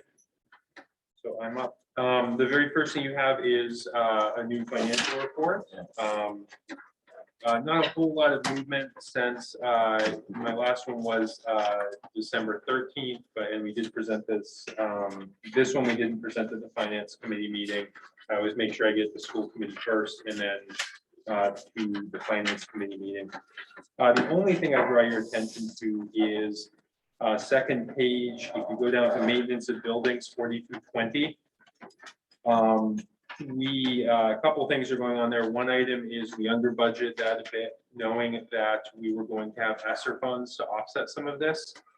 Some of you may also know that there was a bit of a lighting issue at the high school. And we have been struggling with how to deal with it. So many of the lights were stuck in the on position due to a software issue related to a proprietary lighting system that was put in. So when we went back and dug everything up, Ed spent many months trying to work back and forth with the company, trying to figure out a cost-effective solution. He did come up with something that's going to work. It's going to mean replacing some of the actual physical light switches and literally going sort of backwards a bit and making them switchable as opposed to completely automatic. In the interim, we have physically literally removed light bulbs in places because many of our teachers have these overhead projectors. When the light's on, you can't see the screen. So they've gone through and removed some lights from classrooms at the direction of teachers, working with Steve Hale, the principal, and getting in to do that. So, we believe we have what's going to be a relatively cost-effective solution, but it's not something we had prepared for up front. We didn't intend to need to do this. Again, it gets into the age of Minnetonka as we're talking about. The building is getting older. It was built, once upon a time. With many systems, they're unfortunately proprietary, and the cost to do some work on these systems is egregiously high because they sort of have you under under their thumb once they have you in a proprietary system. We are also working on some fixes and updates to the environmental system as well. So the environmental system software needed some updates. So those are some expenses that we weren't expecting. Again, most of this can be covered through some offsets in the ESSER grant. We've been making a lot of expenses. I think we've talked about the filter system and things like that. So costs that we can put onto things like the ESSER grant that will offset these costs. But these were just some items that we weren't expecting and we knew we had to do. We honestly just didn't know what it was going to come to and what was going to take. So Ed and his staff have diligently worked that out and I think figured a solution that's going to work and it will be long-term effective. How long have the lights been stuck in the on position? They were stuck in the on position for a couple months. I mean, Oh, okay, and so then no, just- we're just talking a couple months, not a couple. Yeah, years. we're not talking Yeah. years. Okay. You know, in reality, I got talking to Ed and some of the facility staff. Most of our lights don't turn off for all that long. There's custodians in and out of the rooms, walking up and down hallways to trigger them. So there is a solid period in the middle of the night when they're out, but they'd ordinarily be out. But in ordinary use, they come on and off a lot. They are also fluorescent. So every time they come on and off, it actually costs more money to have them on and off when people are walking by and through. They're not So- LEDs, they're fluorescent. Most of these are fluorescents, yeah. I was gonna say, 'cause They're they were- the high efficiency fluorescents. I believe this building was built right around when it was, was money to put in high efficiency fluorescents, but LEDs weren't on the slate yet. At some point, we may get an opportunity Yeah. to make that move to LEDs. It's just sort of a matter of when the electric company is sort of willing to offer those discounts. Have we reached out, I don't know, have we reached out to the electric company? Because I know for homes, there's a pile of money and I think our Yes. home is now eligible to redo it again, you Yep. know? Yeah, we have. And they're So dragging there's a couple different grades of the fluorescents. The older fluorescents, again, were the first round of replacements that went in. Then they went to the high efficiency fluorescents. High efficiency fluorescents are not that terribly far off LEDs. So what they're doing is they're in the process of replacing a lot of schools and organizations are getting funding to replace the older fluorescents with LEDs. So we're hoping that at some point as LEDs become, we do have, Ed has some contacts with companies that literally do that for you. They just come in and they take, no money exchanges hands, Right, and they just come in and do all the lighting changes for you. And then, So, well, they apply for all that stuff through the state and what have you. Yeah. yeah, and they will let us know proactively when we qualify. So we've had conversations with them. I've been part of those conversations as well. That's what was exactly what I was gonna ask Sean, because I know that they were doing for large corporations in the last few years to try to get them to stop using the long fluorescent lights and try to use the more like sunlight lights that last longer and aren't as expensive to run. So, And it's getting rid of the old fluorescent Yeah, light bulbs, yeah, right? yeah. That was an issue 3 years ago with bulbs. Right, yeah, the disposal cost on those is high. Any questions? Again, that's really the only significant item that's changed. I think we have a good solution and Ed's confidence in the work and. I do have a question. I don't know if it's here, the strategic plan for the finance and operations subcommittee about TWB. So it was raised at our last school committee meeting and I think, Sean, you were surprised. I was incredibly surprised to hear. And my understanding is it was raised again at the finance and operations subcommittee meeting. So just would like a clarification of what our position is with TWB. And then there was a savings that was shared that we would get from closing TWB.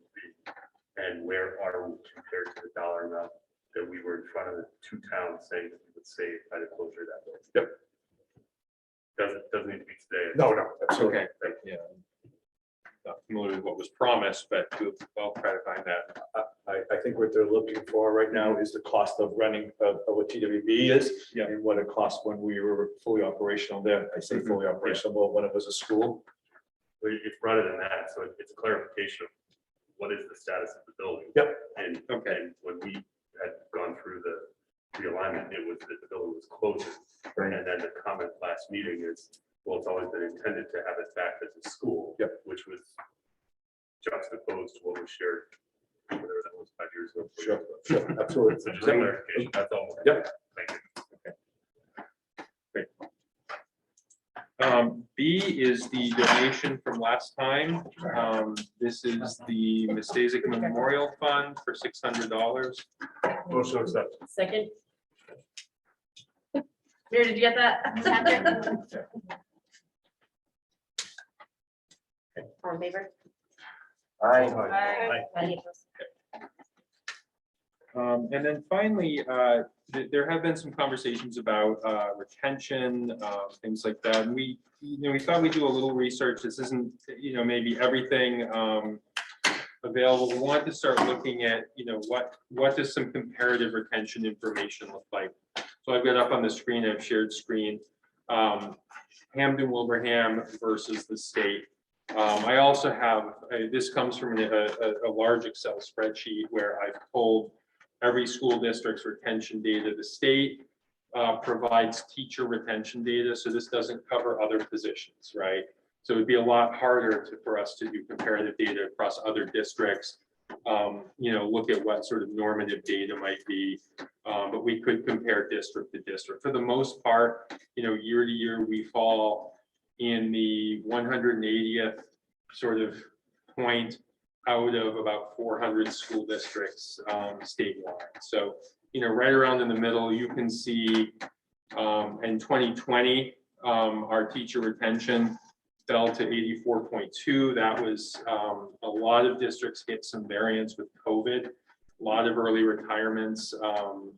I can't exactly speak to that. That's when I started, but the sense I got was a lot of people did choose to either get out for one reason or another, retire, what have you. Statewide, state numbers, because of the size of the sample, stay very consistent, right? They're hundreds of thousands of teachers statewide. We have a smaller sample. So one teacher leaving, two teachers leaving, one big year can impact that significant. And that's the standard deviation down at the bottom, which is sort of a measure of variance. So interesting, there are a couple things that you can really call out that show the validity of some of this data is, COVID starting and some of the drop here, the state held, it's interesting, the state held as much as they did. But you can really see a distinct drop when new teacher evaluation was implemented, which I thought was really interesting. When I saw that number at 2014, I asked myself, what caused that drop in both us and the state that seemed fairly significant. And I realized that's when we started the new teacher evaluation process. And there was more of a trend towards some people making decisions to get out, or school districts actively doing some managing of people out using that new system. So, it is what it is. This doesn't speak to all classes of staff, but it does show that we are pretty much in the middle. We're not particularly high, we're not particularly low with retention.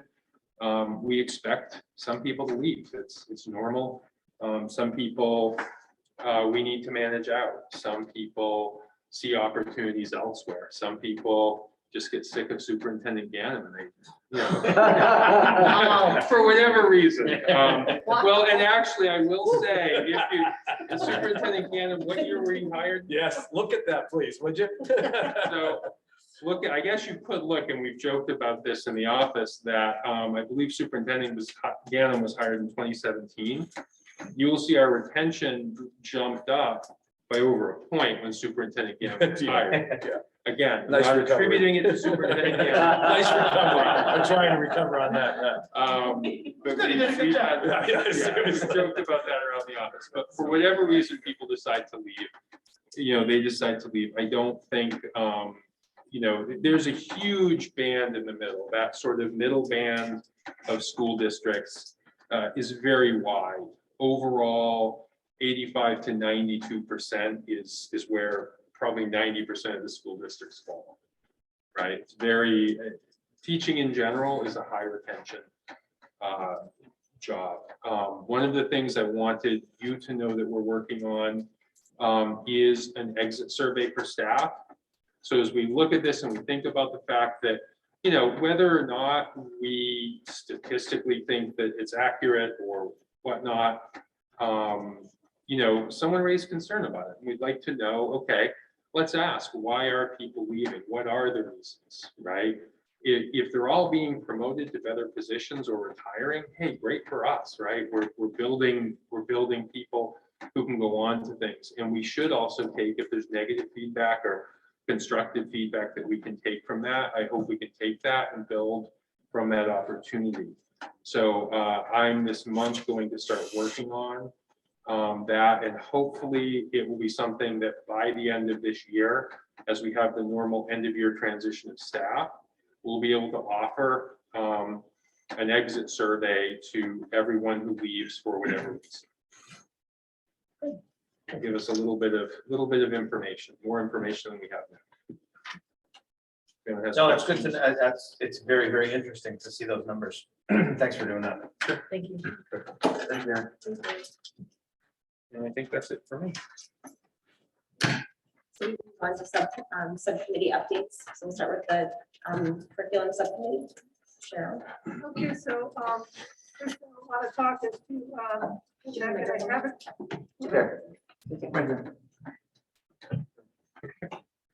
haven't been Sorry. giving regular updates, because we hadn't really met, and I just wanted to kind of explain what's been going on and where we're at. On November 9th, I met with Lisa and Al to discuss Lisa's role as the admin advisor to the curriculum subcommittee. Lisa spoke to the large workload she's taken on with her new position, and she felt that she could use her time more efficiently and with less repetition if she reported directly to the school committee as a whole, and not to have to vet her reports to the curriculum subcommittee. The plan was to report to the full school committee on the following. The November meeting would be on universal screening data. The December meeting would be on MCAS data, and January would be presentation of individual school improvement plans, which could be vetted through the subcommittee, curriculum subcommittee reps. Those were the plans, but you know, life comes in between. We also talked about the elementary math program and participating with DESI in choosing which quality materials would be best suited for our district. Lisa had begun that process through the curriculum review using DESI's implement and curate programs. She also outlined these in one of our last meetings. Since one of the concerns teachers voiced in last year's survey was the lack of materials, I support Lisa taking a very thorough and standard-based approach for evaluating the quality materials to be used in our elementary teaching. Where we differ is in the oversight role of the subcommittee. The subcommittee's role in this should be to provide oversight to make sure that the curriculum materials we adopt cover the Massachusetts state standards in their entirety. So what I'm actually saying is that I understand when you come into a new position, you're overloaded with a lot of concerns. And it can seem like we're doing apples and apples, that we're doing the same thing in the smaller committee that we're doing in the large committee, and why bother? But basically, what the state requires is that we have a body, a subcommittee that looks and makes sure that whatever is curated out, whatever we adopt, is actually teaching the standards and not leaving any out. Okay, so just for clarification, Mrs. Curtin is not overwhelmed and she's not overloaded. Okay, so she's doing her job and doing it phenomenally. I think we put a pause on the curriculum subcommittee meetings because we wanted to get through the things that we're getting through with COVID and everything else that we're dealing with in our district. But the work is still continuing. We just haven't had those meetings or curriculum sub meetings. I know that Lisa has a meeting scheduled for January 27, 27th, 27th, tentatively scheduled. scheduled for the 27th. so that we can catch you up to date on what's taking place with curriculum. Why? So there is some things taking place, the work that they're doing with the instructional coaches, the work they're doing with the principals, the work they're doing with the common planning time meetings with our teachers. Some great things taking place that I know she'll share with you at the next curriculum summit that's happening in January. Is our role on the subcommittee to make sure all the standards are covered? I thought that was your job, Lisa, right? To monitor the effectiveness of approved programs, it's to make sure that we are meeting the requirements of it is a bit of an oversight committee for some of that. We're not, how do you put it, the how and the what, right? Is that what you've said in the past? Yeah, It's just a checks and balance to make sure that it's, so typically, right, and typically the way that you could do that, so again, what are the enumerated responsibilities of the school committee? Everybody should have them memorized by now. Set the budget, hire and evaluate the superintendent, set policy, right? That's what we do. Now, as far as curriculum in particular is concerned, the overarching goal of curriculum, the what is that we are mandating that we have a curriculum that meets the standards.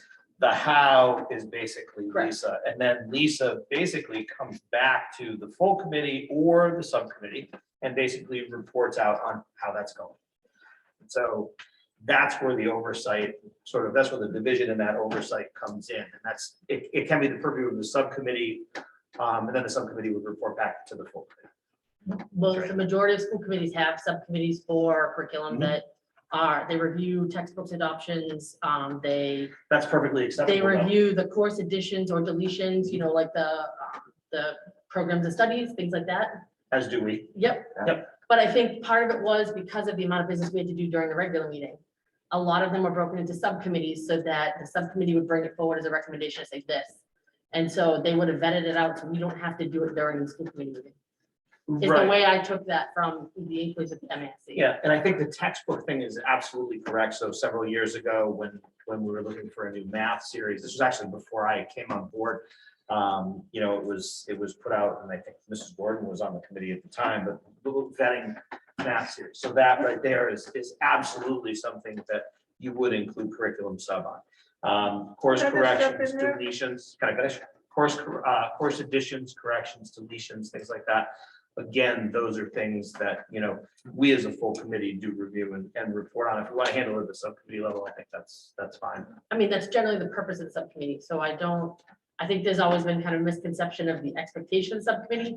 We're not the only school district that has one. The majority of all of the school districts in the state of Massachusetts, as well as other states, have subcommittees for curriculum without those exact purposes, where they work together to help make sure that, when the general public is asking us about what the curriculum is, that we can speak to some degree of, you're pushing them back to the district to do that, but we're making sure that we're meeting those requirements.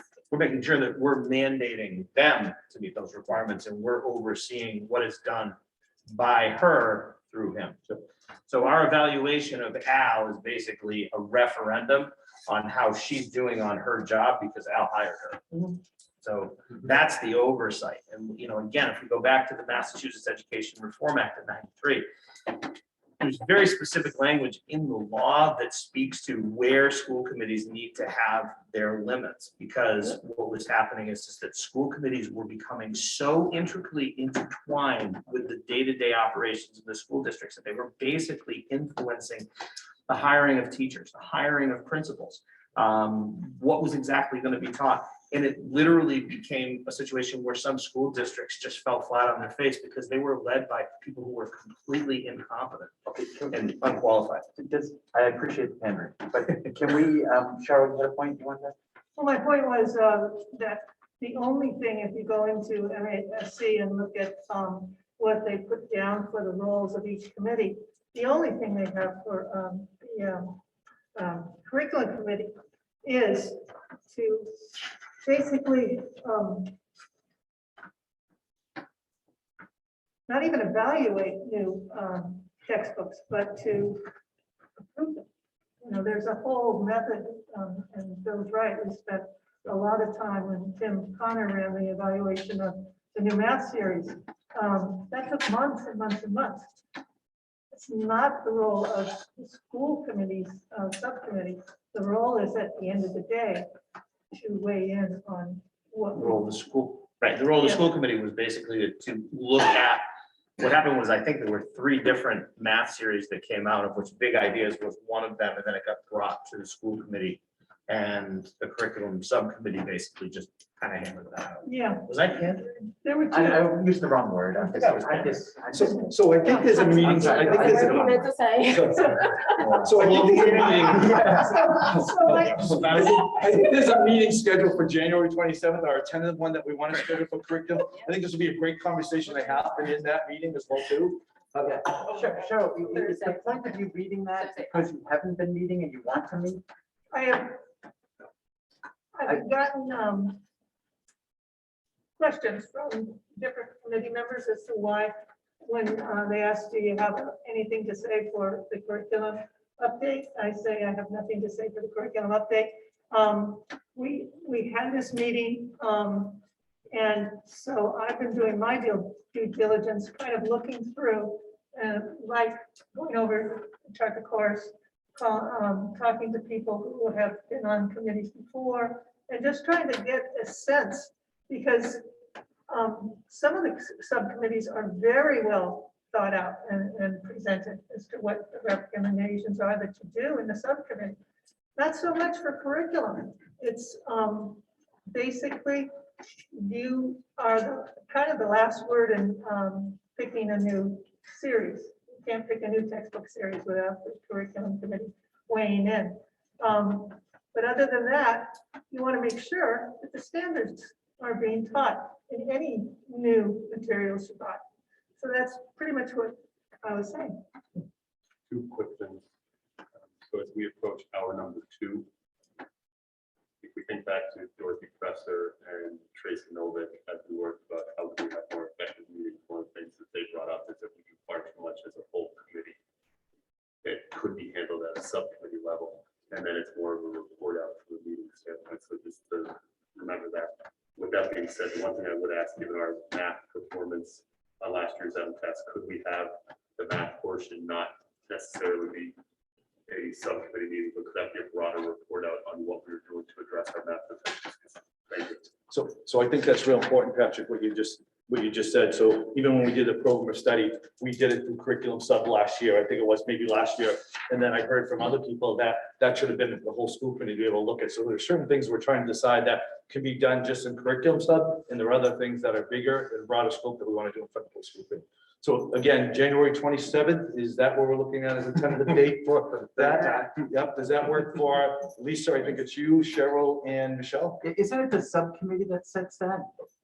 I think we're just setting dates now. That's all. Okay. Yeah, this is the first I've heard Cool. of it. I'm just throwing out a date. Yeah. Oh, I think it was an So there was an email. email, so you can just, There's an email. Sorry. So Cheryl, you can respond, just check our calendars and we'll, if it works, it works. All right, great. Yep. Perfect. Finance and operations, minutes. yeah, 2.5 minutes. I'm just We kidding. met on Monday night. So that was our kickoff meeting for this budget session. As Aaron had said, there's not really anything new to report. We kind of have our budget numbers into place. The reason why we don't have the colored sheets is because we don't have the governor's budget. So we don't have any numbers of how much money is actually coming our way. So it's a little bit hard to set up a budget when you only have half of the equation. So we did spend the majority of the time reviewing the capital improvements list that Aaron and Ed had put together. And one of the things that I found very interesting, and I know that I talked to Sean and some more about this afterwards, was the fact that in the course of our discussion, we found out that a comprehensive report of all of the town-owned buildings that we had, that was requested several years ago, had actually been completed about 6 months ago. And just to clarify, in Wilbraham, In Wilbraham. sorry. In Hamden, and I'll get to that, because I know in Hamden, there was another question, but in Wilbraham, the report was completed about 6 months ago.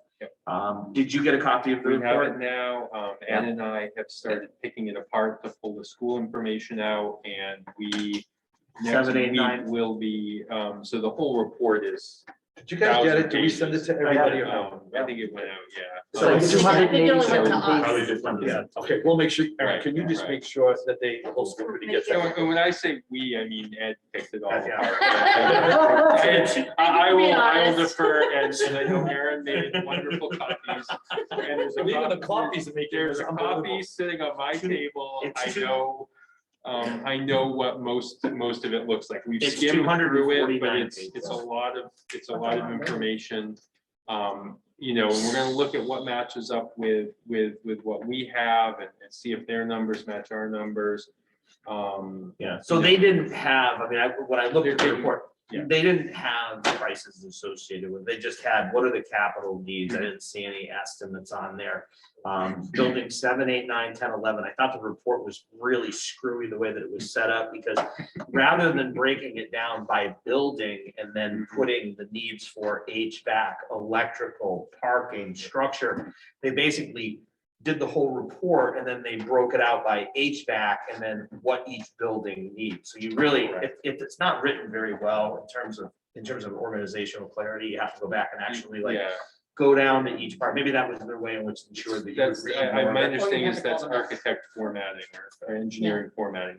They have a very specific format when they do those. It's usually because it's program based and they put certain Yeah. comments in and it prints it out. that way. Yeah, looking at the stuff that they had listed, I didn't go through it item by item, but I saw the items that they had. I mean, they matched up fairly well. There was some things that we had that they didn't have, obviously, because they don't know that we're gonna need new auditorium curtains for the middle school, right? So They don't care about the blinds. structural things, though, I thought were pretty compatible. Things that they didn't have in their doors, windows. So that was stuff that, at least I didn't see it in there. So I mean, there's definitely, I think in the end, that document will provide some reinforcement for what we're saying, but in the end, I think a lot of our capital needs requests are going to be unsupported by that document.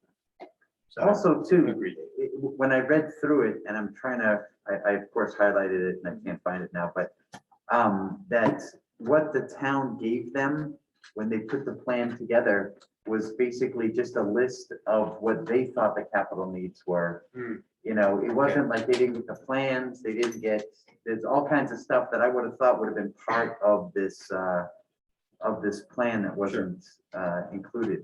And I thought that was, and there, and like exactly what Bill just said, there's certain things that we know that we have, but it wasn't our capital needs that were being addressed. And they if don't and if necessarily I'm not know. mistaken, I think part of the discussion too is that when did this happen and how did it happen and who let these people into the buildings to actually do their assessments? Because nobody in the administrative team has any recollection of these people ever showing up going, hi, I'm from Not at CSI all. engineering, and I'm here to do Look in the window. yeah. I'm But sending they it to didn't you guys. include But they have photos in the back, which shows that they did have entry, so what, so maybe So our in the security town. audit next week. What's that? Our security audit will be next. I'm full, seriously, I was thinking the same thing, because they didn't ask any of us, so I'm. not Dave sure. over at the DPW has a key for, every building, and so they did have photos from the inside of the building, but yes, it would have been very nice, and I don't know, I think once we go through that, I'd like to see maybe us get together with Ed and maybe sit down and talk to the town about, hey, listen, can you guys have these people come out and actually do a follow-up with addressing some of the things that we've listed that they have not? Because I know there's a number of things that we had put on there that they didn't necessarily have. They did have the elevators, ADA compliance and things like that, but there was still some things that I did not see that were on there. I thought the list that you guys did was much more exhaustive. So anyways, that was it. So we'll meet on Monday night again. We're every Monday night from now until budget kickoff, which I think was March 25th. Again, March 25th is when we need to have the budget completed by. We do have our budget roundtable set up for the 13th. Thursday. So Aaron, if you can just have Ronnie reach out to me, give me an idea who's RSVP, just so I can let people know. Is that in person, Bill?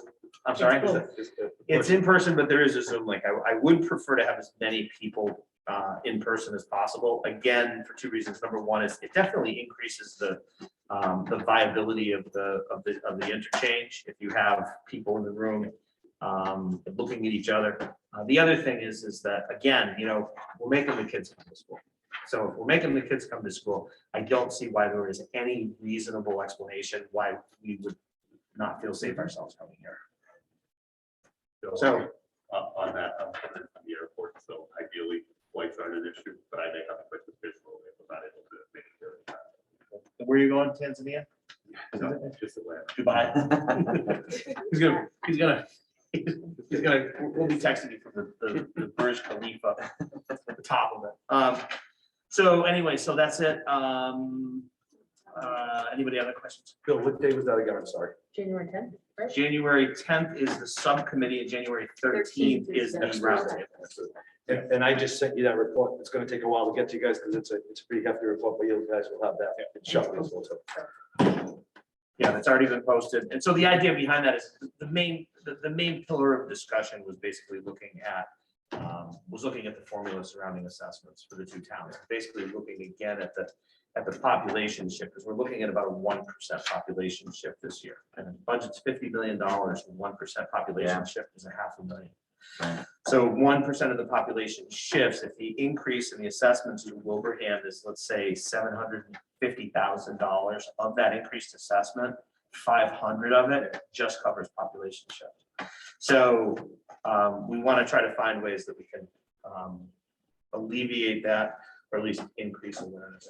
Bill, can you just talk, we talked about the Wilbraham assessments, but you mentioned Hampton for a second, so. So Hampden, so when we had the big meeting at the police station, and it was like the head of the 5 families, we all got together. There was an agreement on the Hampden side that they were going to do a similar assessment of their town-owned buildings, of which we really just wanted to have the capital needs of TWB.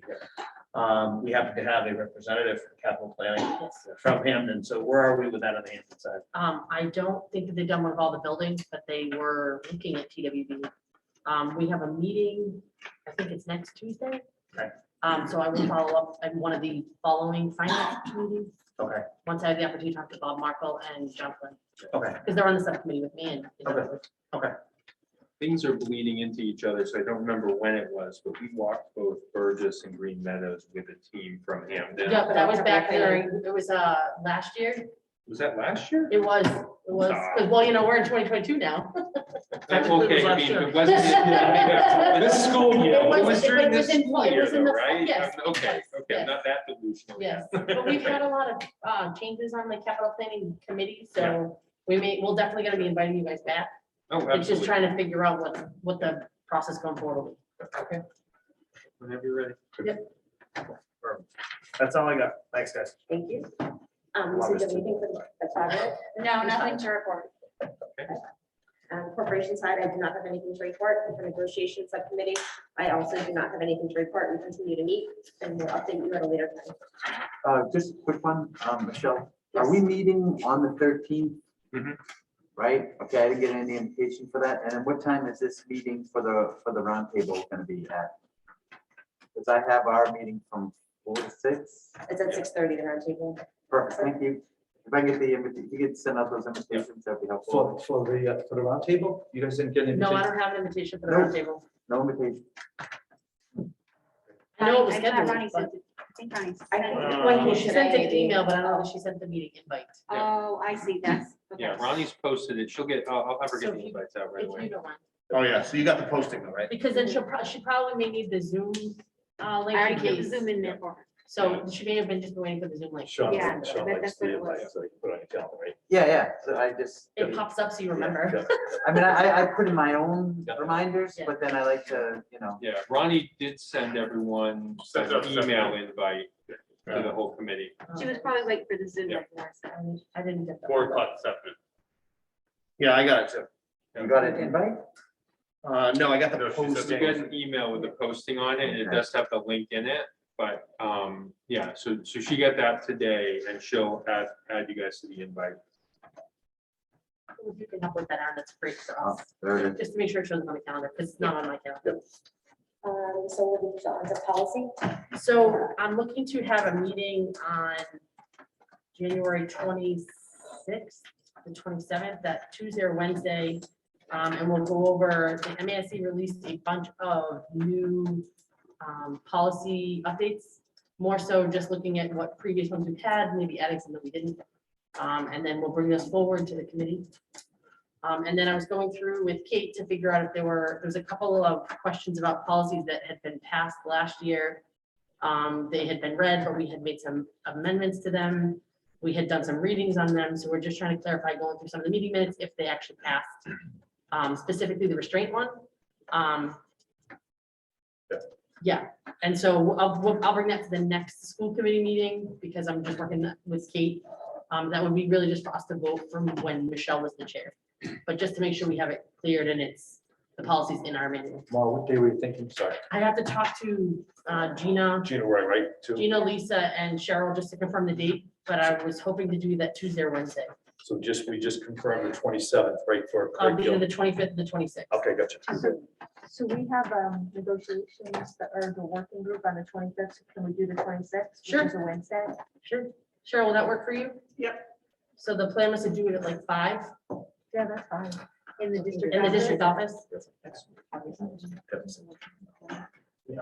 So can I ask a question on those meetings? Are we doing Zoom meetings as well as in person still? What do we?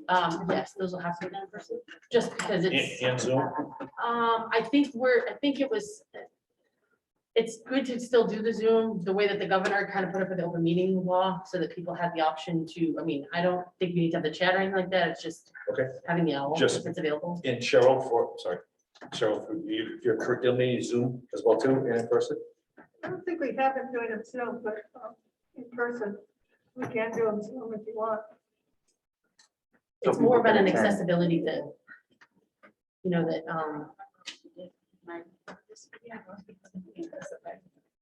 We can do Zoom too. Gotcha.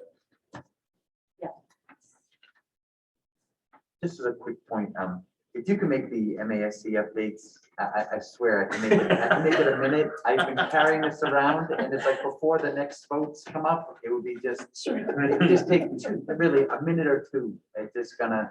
I'm sorry. I will. Motion approved consent agenda. Second. Can I just make a quick on the November 18th in the executive session? I don't know if it's just, there's on the student's name. I don't know if that should be there, but it should just be the student number, like the student transfer number.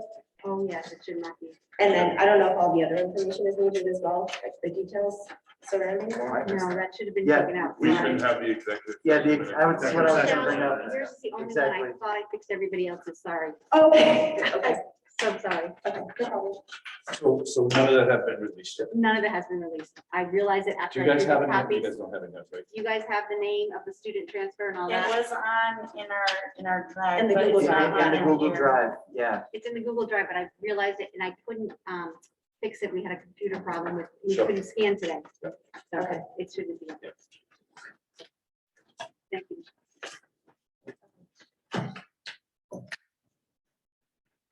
All in favor of passing the minutes? I, Any opposed? So we move on to the superintendent's, warrants have gone around if you haven't signed them yet. That was part of the consent agenda. Okay, sorry, but just in case. And then so we'll move on to the superintendent's Sure. report. I know we're going into 2 hours, so I got 5 minutes. Just really quickly, strategic plan update. A couple of things just so we're at. So far, as of today, we had 466 people participate in it. The deadline is supposed to be January 12th that the survey is done. We're doing another second blast of getting people to take the survey. Sent another message out to our staff today as well too. Appreciate we said to you during the holidays, we thought many people weren't going to be paying attention to it, so it's a full out blast again. We sent messages out as well, Gina and I, to people on the planning committee itself to make sure you reach out to people. We then also putting another ad in the paper, reached out to both select boards as well too again. Got the lawn signs are all up and continue, but we're really pushing. The least amount of input we're getting is from our faculty at this point, so we really need more of them to do it. So we put another survey out there for them so to make sure that they can do it. So please look at that and encourage people to take this as well too. We Now, might. I have a question. Is there places in Hampton that we can put hard copy surveys out? Yep, already did. at the senior center, right? Yep, senior center in at the town hall. Yep. at the town hall, like necessarily the library, but the senior center, I put them both there, and in Wilbraham Senior Center as well too. There was some talk on Facebook that they weren't accessible enough. Yeah, so if the minute you go on our district website, it pops right up at you, right? So we're trying anywhere and everywhere. We've got the lawn signs out, so you just scan and do it on your phone. We're trying, we're not surprised during a holiday to have not many people doing the survey, but we're hoping that we're gonna do a second boost. Do the teachers know that it's done through SurveyMonkey and that it's not tracked back to them, so that if they do fill it out, do you know what I mean? I know it was one of the things that was asked during one of the Yeah. strategic planning meetings, that It's an anonymous. if it survey. would catch who they were, so that they know that it actually is 100% anonymous. Yep, absolutely. And that's good that you said that as well too. We sent out, again, teachers were on vacation last week, so a lot of people were, so we're doing a second push to get people. Again, 466 participants, 74.2 are from Wilbraham, 21.5% of the survey so far have been done from Hamden. So we'll wait and see what happens in the next couple of days. Next is, I'm moving quickly, sorry, the enrollment. If you take a look at that in front of you right now, Erin, you were able to put that up there. From 12-1 to 1-1, the difference plus 2 students. Again, fluctuates a little back and forth. One student leaving here, the other one coming here, but our enrollment right now for January 1st is 2,905 students overall across our entire district. Questions on enrollment? Sorry.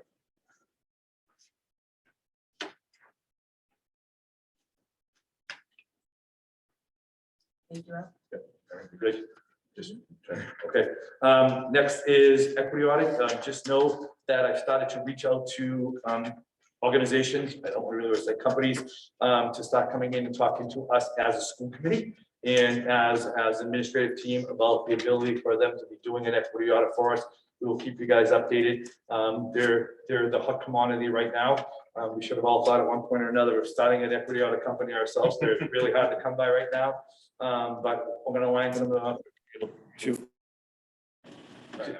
be able to come and join us and give us some feedback on where we want to go with that as well too. So that's a really good question. So I'll go back to, equity audit. Do we want to do that as a whole school committee? Do we want to do that through a subcommittee group? How do you guys want to do that? Because that's going to take us some time. I would be available to be on a subcommittee if you want to do it as a subcommittee.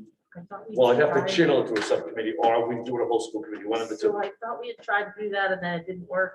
And then that's when it was made to be put back for the district to do, that it was going to be on you. So I think if that, you need to tell us what you want to do, not ask us what you should do. Yeah, so what I'm doing right now is just having some companies come in and do presentations. They all look a little different when they're working with equity audit. So I just reached out, honestly, the last couple of days, and said, let's get some people to come in. I would here. say that if you brought those companies in because you got your direction from the school committee to do that, those presentations should be made at a school committee meeting. I definitely wouldn't do that. I definitely wouldn't do that behind curtain. No, I wasn't really thinking of it. I think it's more through either a subcommittee meeting or something like that, instead of them coming in, trying to be respectful of what Patrick said about, using the time. So I'll definitely have everyone be part of that as well. Good. So the only question I have is, I know that last year when we had this discussion, there was a question by the state of whether or not who and how they were going to go about Yes. approving. So some people who may have already been previously approved may have lost some sort of designation. Has the state changed that? So, I mean, no matter what, we are going to have to go through some sort of bidding process for procurement. There are a couple different methods. The state has an RFQ out there. So basically what it does is it determines a pool of vendors who are qualified according to the state to perform an equity audit, to perform those services. So if we choose from among those, right, we could reach out to those business, those organizations, companies, whatever, and we could engage in a bid process with them. You have to turn your microphone on. So, sorry, yes, if we were to do it without that, we would have to determine whether they were qualified, which is challenging, right? I don't believe that I'm necessarily qualified to make that determination. Sure. So the state will have done the qualification process first. Frequently this is the sort of thing done with architects or attorneys, right? A city might do an RFQ and they might get 5 architects on their qualified list, and then they would look to the lowest bidder for a project, right, among those. So this is basically what the state is doing on our behalf, is they're saying who's qualified to do this work. And now you can look for, within the scope of your expectations, who's the most responsible bidder to that. You can have other characteristics you're requiring other than just price, but price has to be the largest component. Have you ever heard of like the state contracts? Oh, yeah, no, I know exactly what he's talking about. Oh, It yeah, was, yeah. it was a matter of at the time that there were some that we could have potentially They were just rebidding. the used, state but they were contracts. changing some of the designations. And I think they were gonna go back through and really, with a fine tooth comb, just validate that the people who said they were doing it were actually doing it. Right, so there are layers to the state contract, right? So there are some things we can just go out to the state contract and buy as much of Right. whatever we want and get it because it's already been through an RFP process.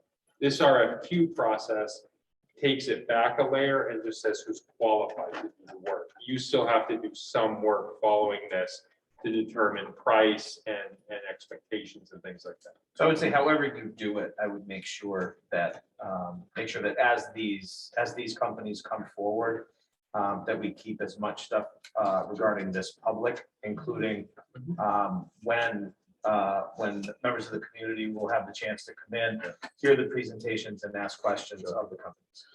And I also want to say that these companies have been coming forward since May of last year, because I think March, he opened up the bidding and wouldn't award any contracts until the end of June.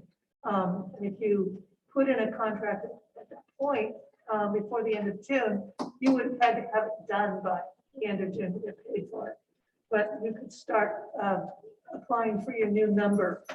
And so most of the companies who are doing it, I think, are already vetted, already in there and ready to go.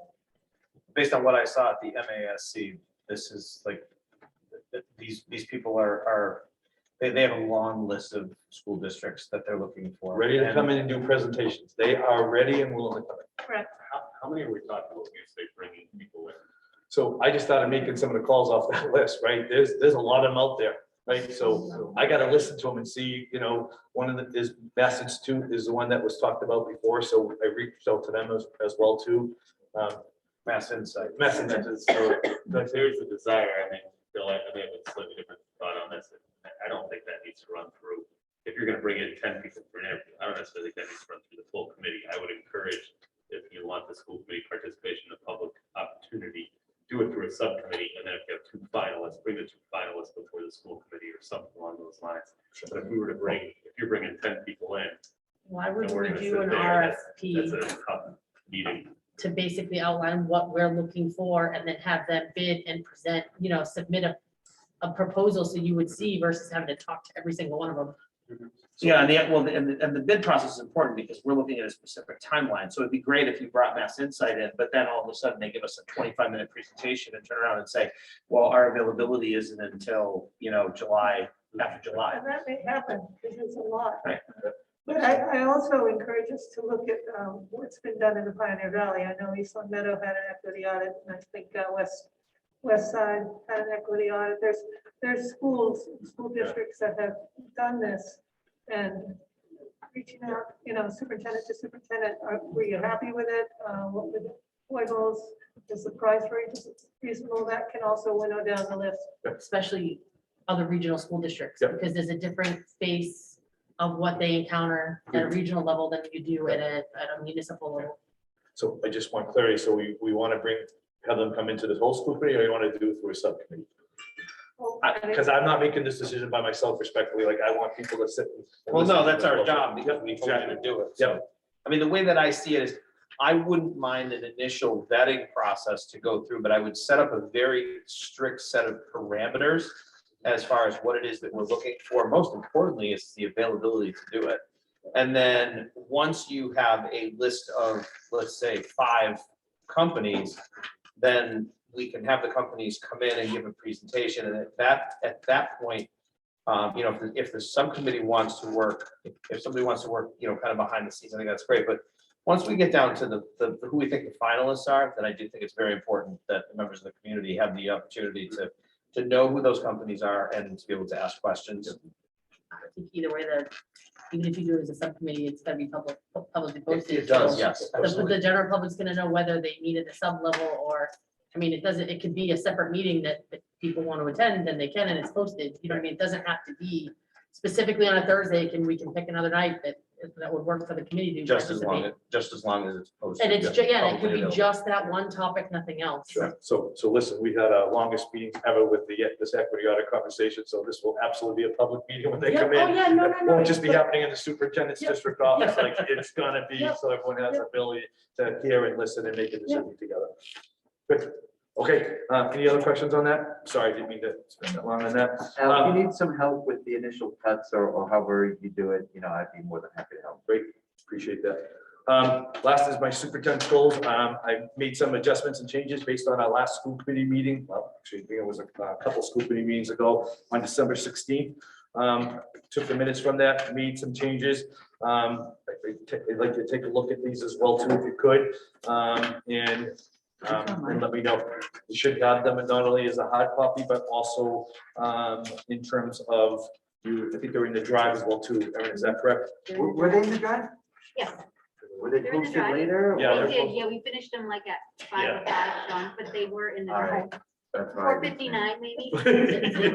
It's been one of those types of couple of weeks, okay? Yeah, So yeah, I got it. so take a look at them. Please give me the feedback on them. I made some of the changes that I went through. Mary did some great notes as well as I did from that meeting and hopefully made the changes that you guys want to see on them as well as myself. Okay. And that's it for me.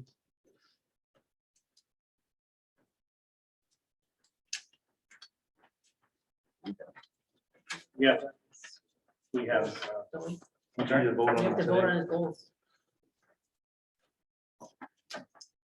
Like right now? Well, I mean, I'm asking, I'm not saying we have to. I'm saying, do we have to vote on his goals? We can wait and put it on the next meeting to vote. I mean, Either way. When are we doing the mid cycle? that's the next question. Because we were supposed to Next set that one. today.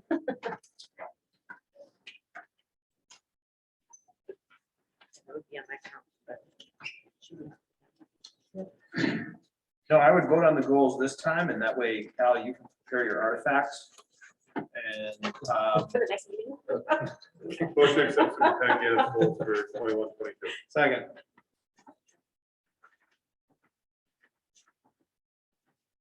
All right. seeing no discussion. I just want to make sure Trying to everyone read has had it. a chance to look at it.